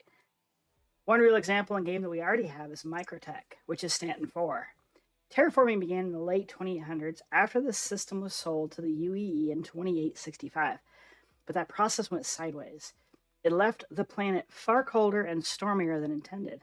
The failure was such a big deal that it was even debated through the UEE Senate. Microtech has tried to patch these mistakes ever since. They even genetically engineered an apex predator called the boreal stalker to fill the top of the food chain and help balance the ecosystem. I did not know this. I just learned this today, actually, as I was doing my research. But even with these interventions, Microtech still stands as one of the UEE's best-known terraforming failures. I'm sure there's others. I haven't found any yet. But if you know of them, let me know. Maybe this new United article is hinting at tech changes baked into lore. We've already seen CIG rework clouds, lighting, and biomes patch by patch. What if re-terraforming is a way of explaining planetary upgrades inside the story? Imagine logging in after a patch and finding Microtech storms weaker or stronger. Entire new valleys cut open with rivers running through them. Settlements thawed out, unlocking archaeology-style gameplay where you uncover what was buried beneath the ice from other civilizations that might have been here before us. Maybe even New Babbage itself becomes a desolate ruined city, no longer the hub we know today. These could be reality if they try to re-terraform a planet that failed its terraformization. I think that's a word. It is now. Alright friends, the next article is about Terra General Regen protests resuming. And that's a big deal in Star Citizen's lore. For years, Terra has been seen as the rising star of humanity. Newer, wealthier, more advanced than Earth. A lot of people think that Terra should actually replace Earth as the capital of the UEE. And of course, that's not something Earth loyalists are happy about. But why does this matter to us? Because it could set up factional gameplay, political missions, story-driven conflicts. If and when Terra eventually comes online, I don't think it'll just be another pretty planet or system. It will bring with it a storyline of division and unrest, possibly, and maybe missions where players have to choose a side. The new United piece feels like a seed planted now for drama that will bloom later, so that'll be interesting to see. Alright friends, this is an exciting article for a lot of us because it's sort of the introduction to the 2 Apollo variants that we're going to be getting here really soon. Maybe within the next, week and a half? I would imagine at the end of Pirate Week, but I'm not sure. So, this article, Empire desperate for first responders. Apparently ambulance pilots and medics are in short supply across the UEE. This feels like a direct nod to gameplay. We all know there's more gameplay coming to the medical side, but how much? We know we're getting the 2 Apollos, and healing mechanics are already in place, along with the new med gel. But there's room for so much more. What if this article is foreshadowing a whole new wave of medical contracts, emergency beacon pickups that pay more the faster you arrive? Reputation systems where being a reliable medic unlocks bigger payouts or even exclusive gear, kind of like we have with the ASD Onyx facilities right now, which is pretty cool if you ask me. Maybe even large-scale disaster events. And get this sounds exciting to me, where players coordinate as fleets of rescue ships evacuating civilians or stabilizing a battlefield. Here's a thought, and this is a fun thought for me. What if first responders aren't just for combat zones? Picture med ships racing into planetary disasters, failed terraforming sites, or even protests that turn violent. That could even be how CIG starts to introduce early passenger-style contracts, transporting wounded civilians, evacuees, or even protesters caught in the chaos. Suddenly, the medical career path isn't just dragging your friends to a tier 1, 2, or 3 bed, it's a fully fledged profession woven into the fabric of the verse. I don't think this is a question of if anymore. CIG is already leaning into medical gameplay. The real question is how deep they'll let us go. Will medical stay a support role or evolve into one of the core career paths that can define your place in the verse? Just imagine, friends, evacuating an entire planet by way of your med ships and your capital ships, coming together in a global event with everybody out there for a good cause. Hopefully not a PvP event, but more of a PvE event where we work together to save the entire civilization on a planet. Be freaking cool if you ask me. All right, friends, let's talk about this one. This got me stumped pretty good while I was trying to do some research for it. Burning Sky. That photos leak. What is this? I'll be honest, I had no clue why this was included. I still don't. My research turned up very, very little on this, but some of you might remember back in 2019, an image started circulating called the Burning Sky, supposedly a fiery new planet in the Pyro system. I wasn't around then, so I had no idea. This is all new news for me. But it turns out the picture was completely faked. It was just Mustafar from Star Wars Episode 3. I know you guys are probably going to correct me on the pronunciation of that. Mustafar? I don't know. It was photoshopped into a Star Citizen style screenshot with a Banner Defender. So I've got that picture up here now so you can check it out. It was apparently called the Burning Sky, and it was released to content creators apparently, and it became a huge thing, which was quickly kind of snuffed out by CIG as a fake. So what does this headline mean now? I don't know. It could just be a fun nod, or maybe it's hinting at something more. Here's a couple thoughts I had. Think of Burning Sky meaning a massive battle or orbital bombardment with wreckage raining down into a planet's atmosphere. Got the Apollo coming in, so great event for something like that, right? Some form of jump point malfunction, something catastrophic enough to scorch a planet's sky, possibly in Pyro, I don't know. Alien involvement, think of the Vanduuls using scorched earth tactics. I mean, we know they're coming in Squadron 42, but do we know they're only coming at that point, or could they come sooner? We've got Wicklow, who knows? Or maybe, with the other article we read about, another terraforming disaster, a planet's atmosphere collapsing in fire and chaos. That would possibly create a burning sky. These are just some of my thoughts, but I'd love to hear what you all think. What does the burning sky mean to you? Are you familiar with the whatever happened back in 2019 about this? Drop your theories in the comments below, because this one's wide open. Another headline tucked into this broadcast was a list of the most pirated ships. I had a lot of fun thinking about this one, and I hope you will too, and I'd love to hear your thoughts on this. CIG hasn't given us any official list yet of what these ships are, but it's fun to imagine. I'd bet the ships like the Hull series, the Raft, the Caterpillar, the Hercules, maybe the MSR would be prime targets. Anything that carries cargo, data, or high-valued goods. Or things like the Phoenix, the high-class passenger ship, the 890 Jump. Here's where it gets interesting, at least in my mind. What if CIG actually leans into this and makes this piracy more dynamic? Imagine NPC pirates going after those exact ships more aggressively. Not just random interdictions, but targeted ambushes because your ship is on that most pirated list. That would make owning certain ships feel more risky and more exciting, pushing players to hire escorts or fly smarter routes, or maybe not fly those ships at all. Or picture this. Players could get missions to protect high-risk ships when they're flagged in a system, or even contracts to steal one for a syndicate. It could evolve into a living economy where piracy isn't just a random encounter, but shaped by in-game data by us. And who knows, maybe if some of that's true, which would be really cool, we'll eventually get that list, or maybe we'll stumble across it, or who knows how it'll be relayed to us. And then slowly we start to see the mechanic build around it. If nothing else, it's a great excuse for us to speculate, which I love to do with this game, and I hope you do too. But it's enough for us to speculate on and to argue about which ships should be at the top of the chart. So I'd like to know what ships you think would be the most coveted by the pirates. All right, friends, there you have it. 5 little articles in a newspaper that not many of you have seen yet unless you've gone into the PTU, each pointing to potentially bigger things. Terraforming mistakes of Microtech as our cautionary tale, complete with apex predators like a boreal stalker. How many of you knew about that? Protests on Terra planting the seeds for political unrest. A desperate need for medics that could expand into full career paths. The mysterious burning sky with roots in a 2019 fake photo, and maybe more to come. And a potential list of most pirated ships that could shape piracy gameplay.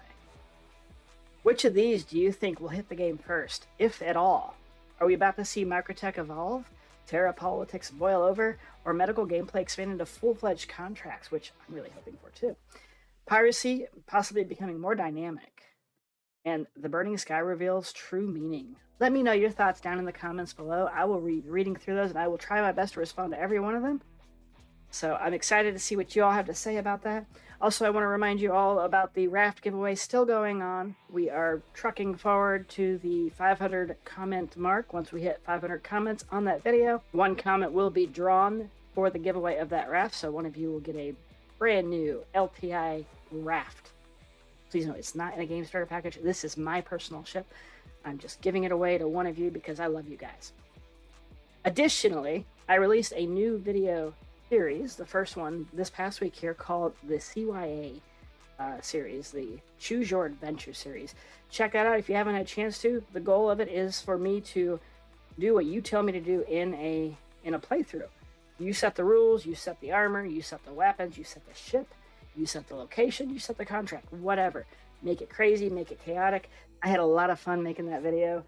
Check it out if you're curious about that. But please don't forget to leave me a comment on what you want me to do next. You can do it together, or you can do it separately, individually, you know, one comment at a time, specifying one thing, and the next comment specifying another. Or you guys can get together and talk about it in the comments and give me a whole crazy ass thing to do. And I want to do it. So check that out. All right, friends. If you like this and you want more content like this, don't forget to like and subscribe and leave those comments. I want to read them. Guys, I love you, and I'll catch you in my next episode. Take care and have a wonderful night.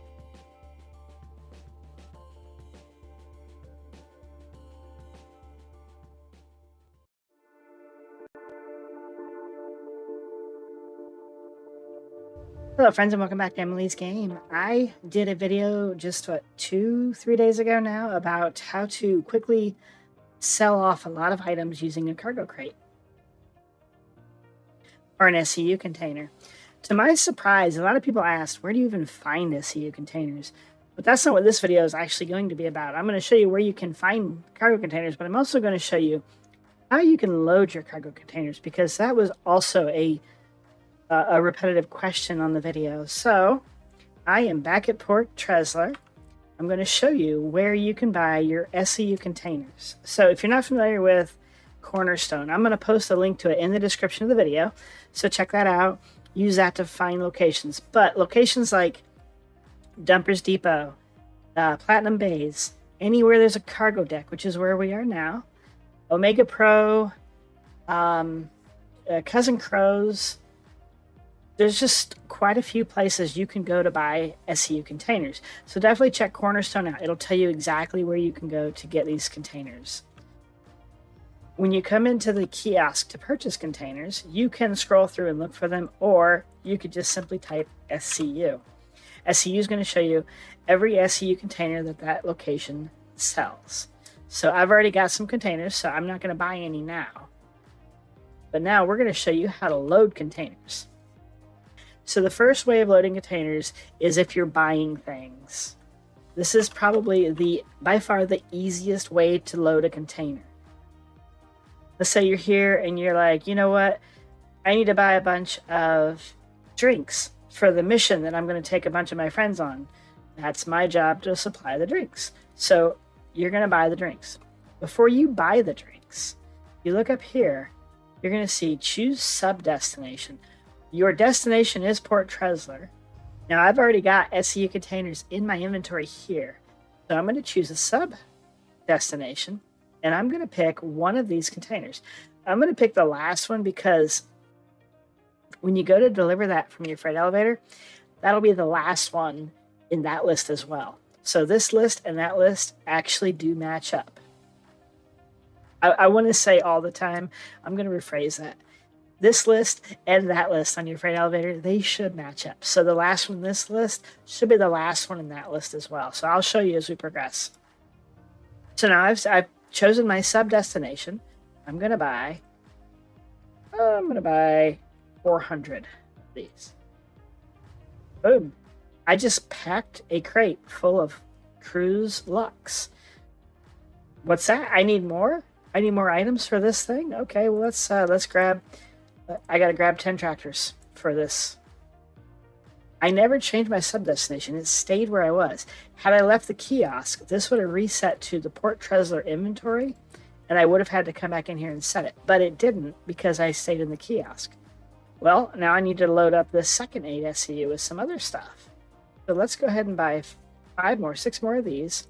We're going to throw these into that 8 SCU container, and now that's it. You've done it. Now all you got to do is bring that box up, load it on your ship, you're good to go. Well, now you're asking, Emily, I don't want to buy stuff to load a crate. How else can I load a crate? Well, let me show you. The game makes you work for it no matter what you do. But there are several ways you can do this. There are 3 that I know of. So let me show you how. We've already loaded the last 2 in my inventory with some other stuff that we purchased. So now, how do I move certain things from my inventory to that location without it being such a pain in the ass? Got some bad news for you, friends. Either way, it's going to be a pain. There are some ways that are easier than others. The first way, this is not the way I like to do it, is drag and drop. So you open your container from your inventory, right? Now you can find that by going to containers. If this is your main base and you have a lot of stuff in here, you go to container, you'll see your inventory.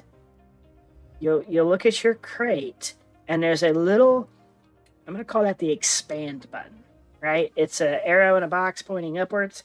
We'll call that the expand button. You're going to click that. And when you do, you're going to see the contents of that crate. As you can see it, this is the stuff I bought from the cargo center just a little bit ago. So now, I want to put some drinks in there. Well, you can come here. We're going to split this into a couple of 10s. And I'm going to load a 10 in there. Well, that's how you move cargo into crates through your inventory. It's not a great way. All right, it's kind of a pain in the ass way. So I'm going to show you another way that I actually prefer. That way requires you to bring a crate out of your freight elevator. So we're going to do that right quick.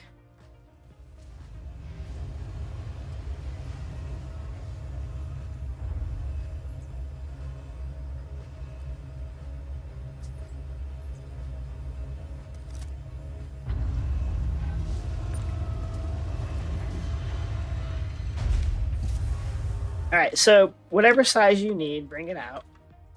If you need multiples, bring those out too. To me, this is the most effective way right now of doing this, and I'm going to show you why. Just drop it there. The next thing you want to do is put on your biggest backpack you've got. A CSP-68H is a heavy backpack. It's a large backpack. It carries a lot of inventory. So make sure you've got that on. Go into your inventory. I want to move all these pistols, right? Well, instead of dragging these one by one, or you can hold shift and click. You can do that. That's effective, but here's what I like to do. If you want to move all this stuff, hit move all. It's going to dump it in that size inventory. Hitting move all is going to move it back, so you can't open your crate down here and hit move all and have it go here. It's going to always go back into the local inventory. Now that you've got those in your storage, come over to your crate, hit move all, bada bing, bada boom. I'm missing pistols. Why didn't they all come over? Don't know why they're back over here. I don't think I hit move all. All right, so they're in my backpack. There's only 2. Okay, we're at the end of a patch cycle, guys. There's probably some issues going on with the servers that, well, probably going to have to. Oh, that's weird. All right, they're in my backpack. I'm only moving like 2 at a time. This is weird. Okay, I don't know what's going on there. That normally doesn't happen. Anyway, that's how I would do it. I would fill my backpack, my core armor, my leg armor with everything I want to put over there, and then I would just come over here and I would hit move all. It's going to dump it into this crate, and that's the quickest way I know of to load these. This is actually unloading crates. So in your inventory, the kiosk inventory, the easiest way I found to unload a crate is simply open a crate you've got inventory in, hit move all. It's going to put it over into your person inventory, and then if you hit move all again, it's going to put it over into your local inventory. So that works. It's like a one-way street, right? When you move all, it goes into local, right? But for some reason, from a container, it goes to personal, which allows you to move it to local. You can't do it the other way that I've found. I wish there was a way to right-click move all and say, move all to container, the open container or something like that, but that's not a thing. So anyway, I thought that might be of some value. So instead of clicking and dragging all this shit that you've gathered up into your inventory, move all, put it over, and then if there were things you wanted to keep in the crate, like let's say there's just a few things you wanted to keep in the crate, well then just drag those back. Now there is another way you can load these, but lately I've not seen this work. If this way would work, it would be the ideal way of doing this, and I'm going to show you how to do that. All right, what you do is you go into your freight elevator, you grab a crate, drag it to the left side, which is your freight elevator, the actual platform. So with the elevator lowered, I actually have a SCU box on that platform lowered in the inventory center, whatever that is. If you double click this, it opens it. Now you can dump stuff there. I want to move all these weapons. So to me, this is the best way of doing this because now you can be selective about what you want. Click individual ones and then you drag them over and it puts them over there. Or you can also select all and move all if you want to move them all. Now, lately I've not seen this work, so I'm going to show you this here. I've got the crate here. I've got a bunch of pistols in it. It may or may not work. Last couple times I've tried this, it has not. But that might just be the state of the patch. If it worked, great. This is my preferred method of doing this. It is the quickest, the easiest, the most pain-free. And there's 2 weapons in there. I don't know what's going on with that. But there you have it, friends. That is how I load my SCU crates. The reason I think you were asking about this, as you did, was you saw I had crates full of inventory that I sold in that other video. I will link that video up here if you want to check it out. I highly recommend it if you want to sell in bulk. It is the easiest and the fastest way of doing it. But I had crates full of looted inventory that I picked up over the course of several patches, and all I did was moved it. Moved it in my crate, took it to a place, I sold it. I showed you how in that video, so check that out if you want to know how, but that's how I loaded the crates. Guys, I hope this is helpful to you. Definitely leave me comments. If there are other ways of loading crates that I didn't touch on, definitely let me know in the comments below. I will check those out. Otherwise, guys, don't forget to like, subscribe, and I will see you in my next episode. Take care, everyone. I love you. Have a good night.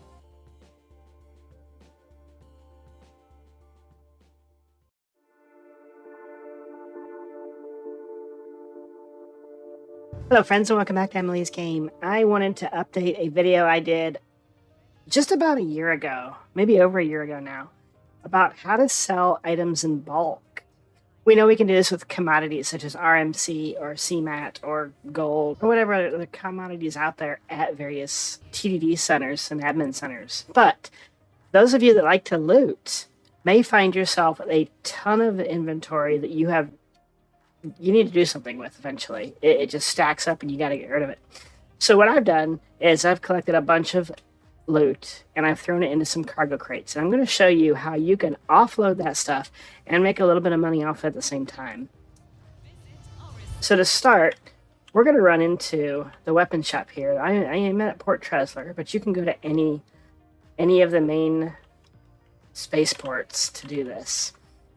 So I'm going to show you what you can do to sell individual items first. So when you go to the weapons items kiosks and you've got a bunch of weapons in crates, if you go to the sell icon, you don't see your crates because this location doesn't buy crates. If you're at a location that bought crates, you could actually pick the crate and see the contents inside, but you can't here. So the only way you do this here is you choose your subsource, which are one of the crates that I have in my local station inventory. Once I've picked that, I can individually sell these items. Now, if you have a lot of stuff in these crates, that will take you forever to sell these. It sucks. One thing I want to show you before we move on to the next part of this video, which is the important part. I have a bunch of pistols in one of these crates, and as you can see, they do sell individually for 395 credits. Remember that. So now I'm going to go to the cargo center, and let me show you how you can sell these items directly from the crate in bulk. So one of the key points to remember here is I have brought these boxes to the station on a ship, and then I put the boxes on my freight elevator and lowered them into my inventory. You've got to get them into your inventory. You cannot detect them from the ship. I did test that just before this to see if that might be a change they've made, but it is not. All right, same thing with at the weapons kiosk. You need to go to sell. Now, if you notice, I see my 3 crates. I also see them here, so I can still sell individually.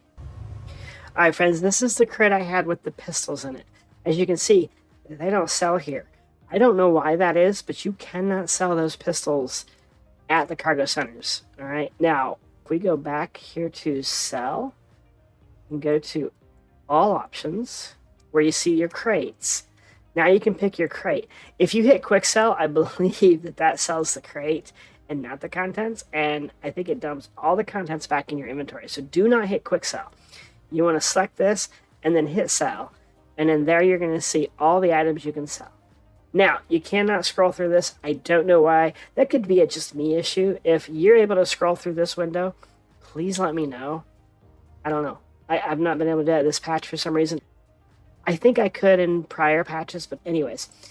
So if you look, these are already selected. If I pick one, it's going to lower the price, which means it's unselecting them. So you do not have to select these. They are pre-selected. I'm going to hit sell. That means I made almost 32,000 credits off that crate. If that would have been all loot stuff, that would have been a nice little, hey, I need a little bit of extra money. Let me just sell all the shit that I picked up, and bada bing, bada boom. Now, I think this is the one with my pistols in it. No. So this one has armor items. So as you can see, I'm going to sell 8,844 worth of armor items. I believe that would cost me a ton more to buy than I am to sell. So you can't buy it to sell it. You're not going to make any money that way. But if you're picking up this stuff in the bunkers, in the depots, in the CZs, you're going to be able to build up an inventory and then sell it off like this and actually just make some extra credits. Just remember, don't go buy stuff to go somewhere else and sell it. You're not going to make a profit off of it. All right, friends, this is my box with the pistols. As you can see, they do not sell here. So that sort of sucks because I have a ton of pistols in this crate. But I also have a bunch of other stuff that is going to sell. So I'm going to go ahead and sell this. And then I'm going to check my inventory and see if 3 LH86s showed up and then a bunch of S38 pistols showed up. Because right now I'm at Port Trezler. There's nothing in my inventory except for, I think, 2 Atlases and some favors. So we're going to sell this for 25,000 K. Bada bing, bada boom. As you can see, I have nothing left to sell. I don't even have sub-inventories to pick from. Now, another thing you can do, if you need to, is you can pick from your source your backpack. And anything you've got in your backpack, you can also sell that. Now, I don't know why I have a lifeguard attachment. I'm going to sell it. I don't ever use that, so get rid of that. Straight from my backpack. Same applies to the rest of your item. If you've got, I got my core and my legs here. I've got some cruises in my core, and there's nothing on my legs. Awesome. But yeah, that's pretty cool that you can do that here. You can also do that from the weapons stores. They do also have that same option for you to pick your different parts of your armor, your backpack, etc., and the crates. All right, as you can see, I got 3 86 pistols and a bunch of S38s. So it did dump those back into my inventory. So if an item does not sell when you sell them en masse from a crate, it will put it back in your inventory. You can box it up and do what you will with it elsewhere. I don't have a need for these, so they can just stay here at Port Trezler, and I will forget about them. Hi friends, that's it for this video. If you found this helpful, don't forget to hit the like button, and don't forget to subscribe so you can stay up to date on any of the videos I put out on gameplay tips or how-tos, etc. Also, don't forget to let me know in the comments your thoughts on this. Do you have other ways of selling that are useful that I can also share with the community here? Do you have struggles in selling from crates? I'm curious. Had someone comment on a video today saying all these issues that they're having. I don't have the same issues this person does. It kind of blows my mind how wildly different some of our experiences can be. Some people have an enormous amount of issues, while some people have, just a few here and there. So I find that very curious and interesting. So let me know if you have trouble doing this, and maybe we can find a workaround for you. Guys, I love you, and I'll catch you in my next episode. Take care and have a wonderful night. Bye.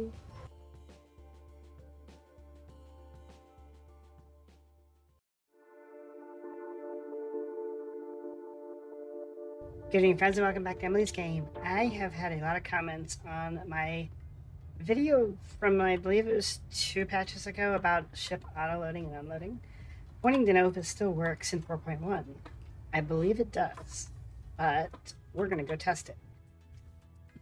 So if you're not familiar with how this works, let me share a couple of tips with you along the way on how to do this and how to do it successfully, because there's a few ways that you can actually cause it to screw up. The game can also cause it to screw up, but there's some things you can do to prevent yourself from causing it. I've got 2 star lifters here, an M2 and a C2. I'll touch base more on why when we get back to the hangar. We're going to load up my C2, and we're just going to go with scrap, because scrap is great. Alright, so if you look, I was able to select my C2 right off the bat. Now, in my last video, that didn't work. When you picked a ship, it wouldn't pick it. So it seems to be working here, but the weird thing is my M2 is not choosable, which I don't understand. The C2 is, and it's correct because it's 696 SCU. So always make sure your cargo capacity matches the ship you're trying to use. But pay attention to what ship you've got, okay? Your SCU capacity will help you with that. All right, we're going to go ahead and load it up with these SCU crates. It's going to cost us 912,000. Since we've selected the ship, this should auto-load it. Your estimated loading time is 6 minutes. We're going to let that run through. It's going to cost me 20.3K to auto-load it, because that could be a thing. All right, we're going to wait the 6 minutes out, and I will see you back at the hangar. All right, friends, as you can see, I got 30 seconds left before my ship is full. So while I am waiting for this to finish, let me go over why I said earlier that I've got 2 star lifters up here. This is kind of important right now because this is still kind of an issue. If you call a ship from ASOP terminals at the hangar stations here, there's a really good chance the ship won't be there when you get in the hangar. There's a really good chance it could be destroyed. There's a really good chance it could be upside down. I don't trust the ASOP terminals outside the hangars. So what I do, instead of calling the ship that I'm intending, I call another ship of like size. Well, since I've got my C2, I need a big ship. So the M2 is appropriate for this situation. Now that my C2 is full, I could retrieve it, but as I said, I'm not going to because I don't want to lose the cargo. I'm going to call this M2. Now, I'd be willing to bet that when I get into my hangar here, the M2 will not be there. And this is precisely why I didn't want to call the C2. Now, I'm probably a liar. It's probably going to prove me wrong. The game is listening, and it's out to get me for some reason lately. So, let's see what happens. It's showing. But you know what? Oh, this is weird. couldn't activate the screen. I'm okay to be wrong, but experience dictates that this.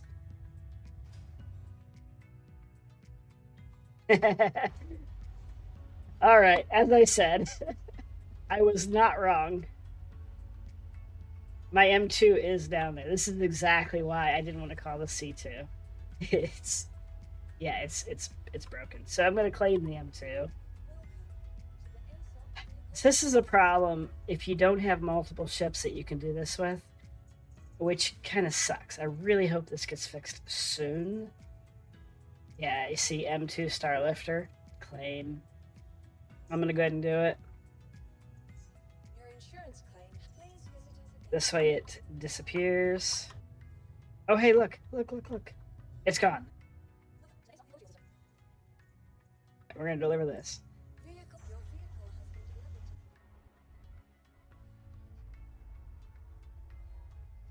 It's an awful workaround. It really is. I'm very paranoid about the ASAP terminals.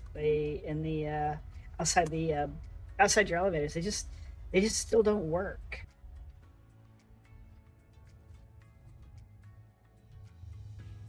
Let's go. Jeez, these are slow. Like the Polaris. Check it out. There's cargo. Oh. So we got our cargo, which I'm very happy for. I was a little worried it wasn't going to be there, to be honest.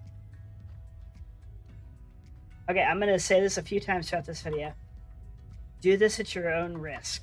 There is very good potential that you can lose your cargo doing this. Very good potential you lose the money you invest in doing this. Personally, I've not lost money in doing this, save one time, out of many dozens. We are, and if I didn't say it before, we are at Port Tressler. We are going to go down to Pyro Gateway and sell this. There's enough of a profit there I can make it worth it, and we're going to go from there. So I will see you down at Pyro. So we have made it to Pyro Gateway. This is where we're going to sell our load of scrap. This is the next very important piece of information that you need to follow, because this has been an issue in the past. This has caused cargo to get stuck on your ship grids. And the way that I've found around it, because it's never once happened to me, and I'm bad about watching my ships go down. I like to see them go down, like to see them get stored.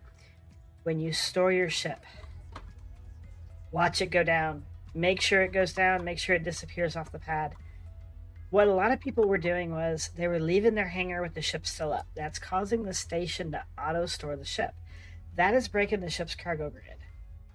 At least it was. I'm not taking any chances. I'm going to assume that that's still a problem. So always store your ship before you leave your hangar. Wait for it to finish. It just takes an extra couple of seconds. And then leave your hangar. This will save you some heartache. It'll save you some grief. It'll save you some credits.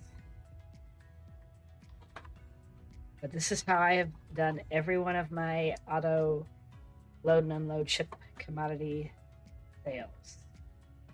And it's worked, I swear, every time. Except for once. Once it did not work, but it was a server error, and I pretty much just lost everything because of it. And you know what? It is what it is. It's the game we play.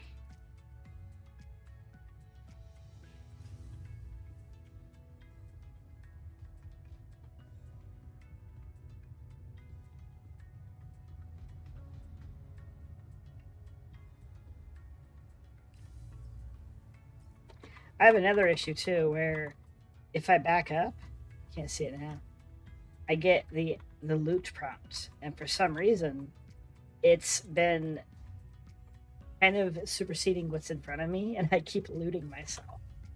So I'm not sure what's up with that. I do need to put a ticket in for that, but I've been seeing that since last night.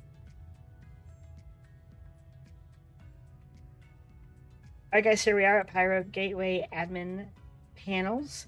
I have one ship here, the C2, and as I said at the other station, when you pick your ship, it doesn't always pick, and you can see that perfectly here. I picked the C2, it's not there. Now, here's what you need to pay attention to. There are two of me here. One of those is not what you think it is. It's going to be my ship. So I don't understand why, but that's how this works. All right. So here I can sell my max cargo, 1.65 million. That's what, 940, I think. So 125,000 is about what I'm making, give or take. We're going to do it. The auto unload time is 6 minutes. Confirm it. I'm at 253.3. This should go up to 254.4. Bada bing, bada boom, guys. That's it. It does work. For those of you that commented on my channel that says it does not work, pay attention to how I did that. Don't always call your ship that you're intending to use once you've loaded it with cargo. Call a different ship to get your access to your hangar. Number 2, when you get to your destination, store your ship fully. Make sure it goes underground, doors close, and that the ramp or the ship serial number or whatever, make sure that disappears off your screen before you leave your hangar. Those are the most important things you need to do to make this a success. I have done this countless times, and I have made tons and tons and tons of money doing this. It's not difficult. It can be a little more time consuming because now you're waiting for your ship to lower and come back up if you called another one, just for that safety fact of not trusting what the ASOP terminals out here are going to do. So guys, if you have any questions, let me know. I'd be happy to walk you through this if you still can't get it, if you're still having trouble with it. Also, don't forget to like and subscribe. I really appreciate when you guys do that. That shows me that these videos are of value to you. And if you have ideas for other issues or videos that you'd like to see happen, let me know. I've got a few in the works that I'm going to get out here hopefully soon. I got some other special things coming up. Otherwise, you guys, I love you. Have a wonderful evening, and I will catch you in my next episode. Take care and have a wonderful night. Bye.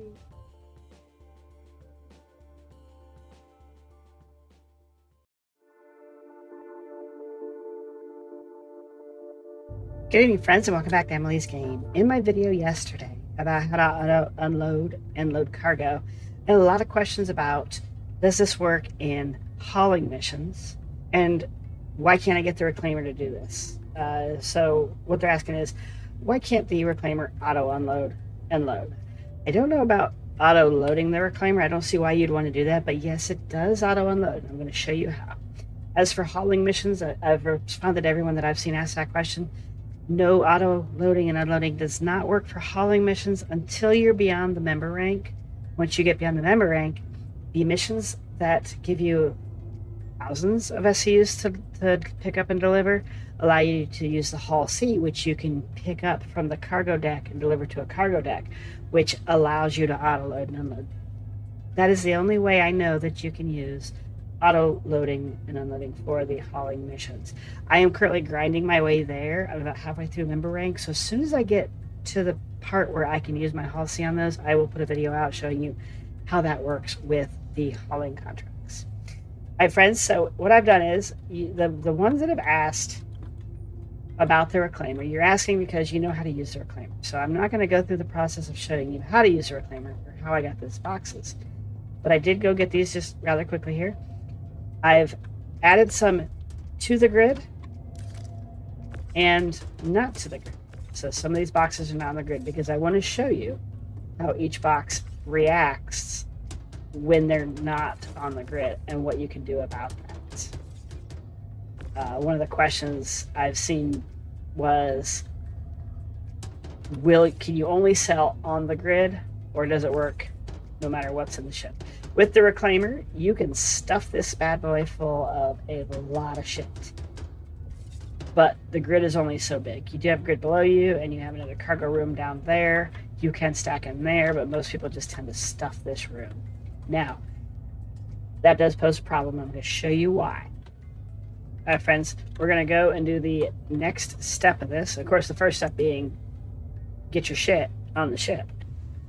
All right, step 2 is store your ship. Now, common thing people like to do, as I said in the auto loading and unloading video, is don't let the station store your ship. That is where you get yourself into trouble with your cargo grids.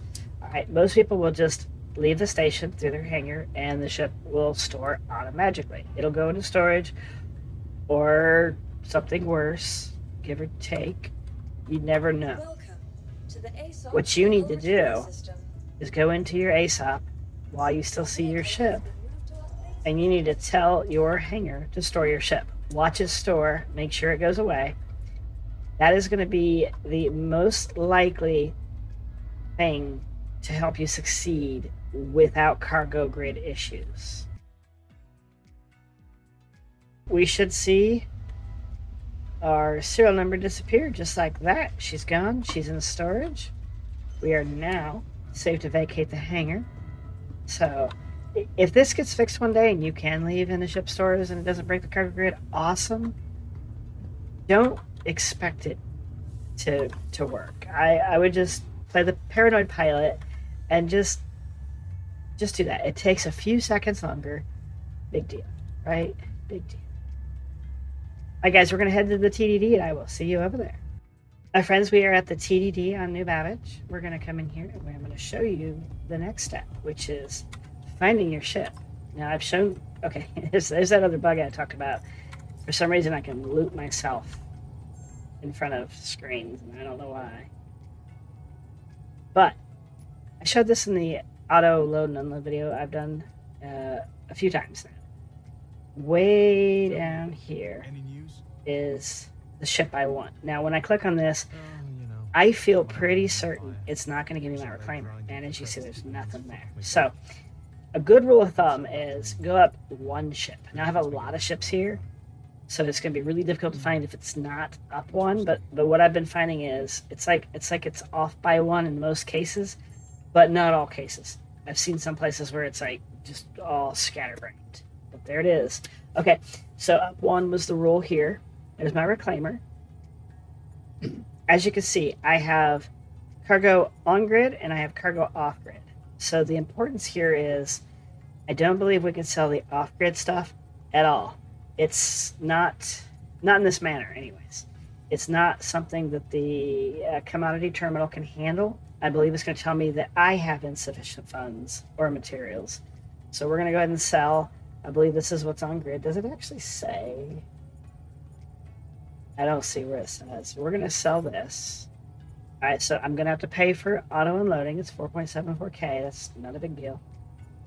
We're going to confirm it. It takes 2 minutes to unload that. So by the time I get back to make any adjustments to my cargo grid, it should be done. But we don't want to pull the ship up. I don't think you can pull the ship up while it's still unloading. So that's done. 2 minutes later, we'll be able to go back and make adjustments if we need to. But let's check this out now. 176 SEU is still available to sell. I'm pretty certain this is my off-grid containers, and I don't believe it's going to sell. We're going to try it anyways, just to confirm. Insufficient stock. I was wrong, not funds, stock. So it's saying I don't have this stock to give them, and that's because it's not on the grid. So I'm going to run back, I'm going to load it on the grid, and then we're going to come back and we're going to sell it just to make sure that that's what's going on here, which I'm 110% sure that's what's going on. But anyways, I just want to show it to you. So I will be back. Hi friends, we are back in the reclaimer and we have less boxes. So we're going to position these guys onto the grid so that I can get it sold.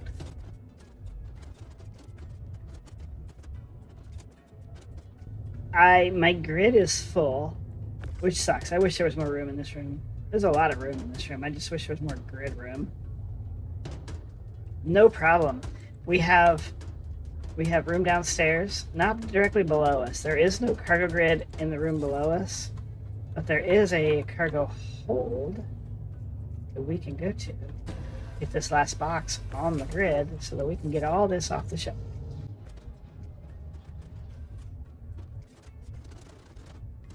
Oh shit, can you not do size 16 boxes down here? Oh, I think I learned something new today, friends. Oh, that sucks. That's dumb. Ah, chain. I forgot that chain was there. Okay, well, I was wrong. If I had 8 SCU boxes, I could take care of that. So I'm going to cheat. Stand by.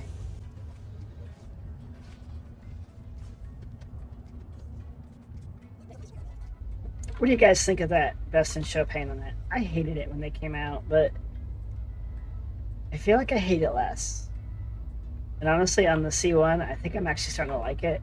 I don't love it. But I don't know. I like it better than the green that I think comes with. I don't know. I want to see a Meridian paint on the Reclaimer. That would be badass. Alright, we're going to lower this here. That way it's in inventory. We're going to watch the ship disappear. That way it's in inventory. Friends, we are good to rock and roll. Alright, I will see you back at the TDD once again. My friends, we are back at the TDD on New Babbage after putting that gear back on the cargo grid. So we're going to see if we can now sell it.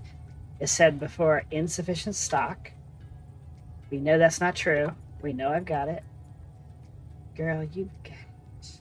Alright, now, last time the Gladius was my Reclaimer. And it still is. Alright, it registers 10, 16 SCU boxes.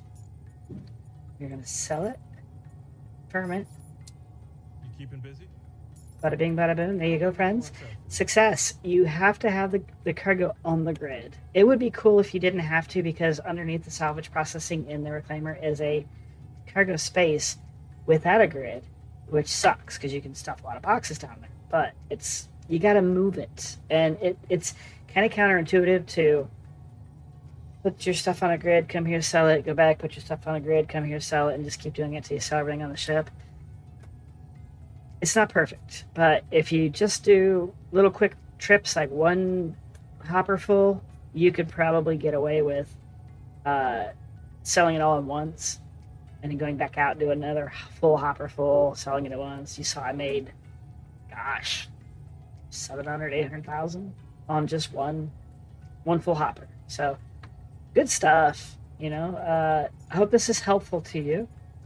Oh yes, we got to remember to sell the one I stuck in storage. What else do I have here I can sell? Oh shit. I did lower that. Uh-huh.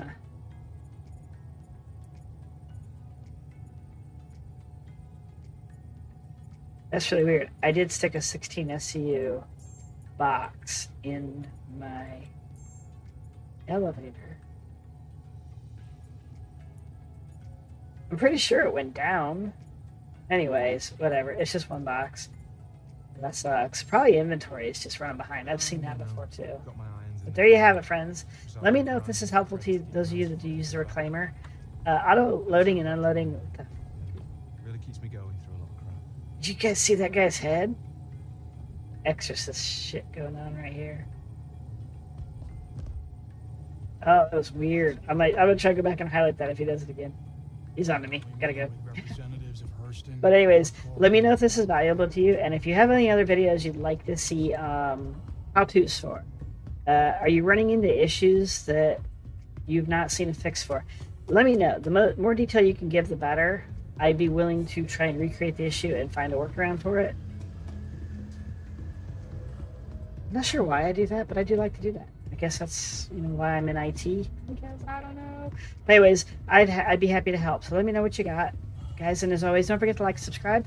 I did hit 4,000 subscribers today, so thank you guys so much for that. That is truly awesome. I've been doing this a year and a half now, but only 1 year in Star Citizen. I think April 1st was my 1 year since I started playing Star Citizen. So this is really exciting. I love this. I'm looking even more forward to hitting my 5,000 subscribers because I have a couple of special items that I need to offload, and I'll be doing it around that time. So stay tuned for that. Let me know if you have any questions, comments, and as always, I love you guys, and I will see you in my next episode. Take care and have a wonderful night. Bye.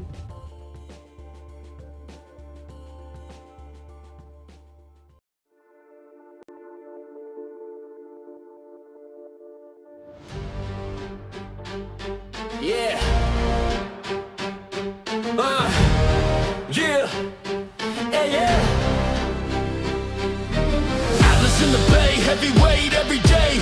Workhorse of the verse, let me show you how we play. Atlas in the bay, heavyweight every day. Workhorse of the verse, let me show you how we play.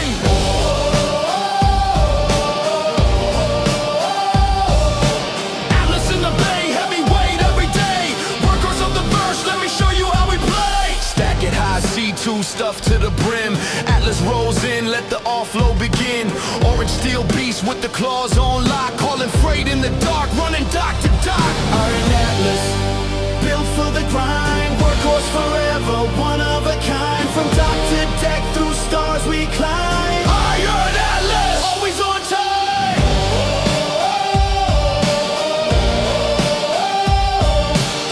Iron Atlas, always on time. Iron Atlas, always on time. Engines hum, hydraulic flex. Atlas don't quit, what you expect? Load by load,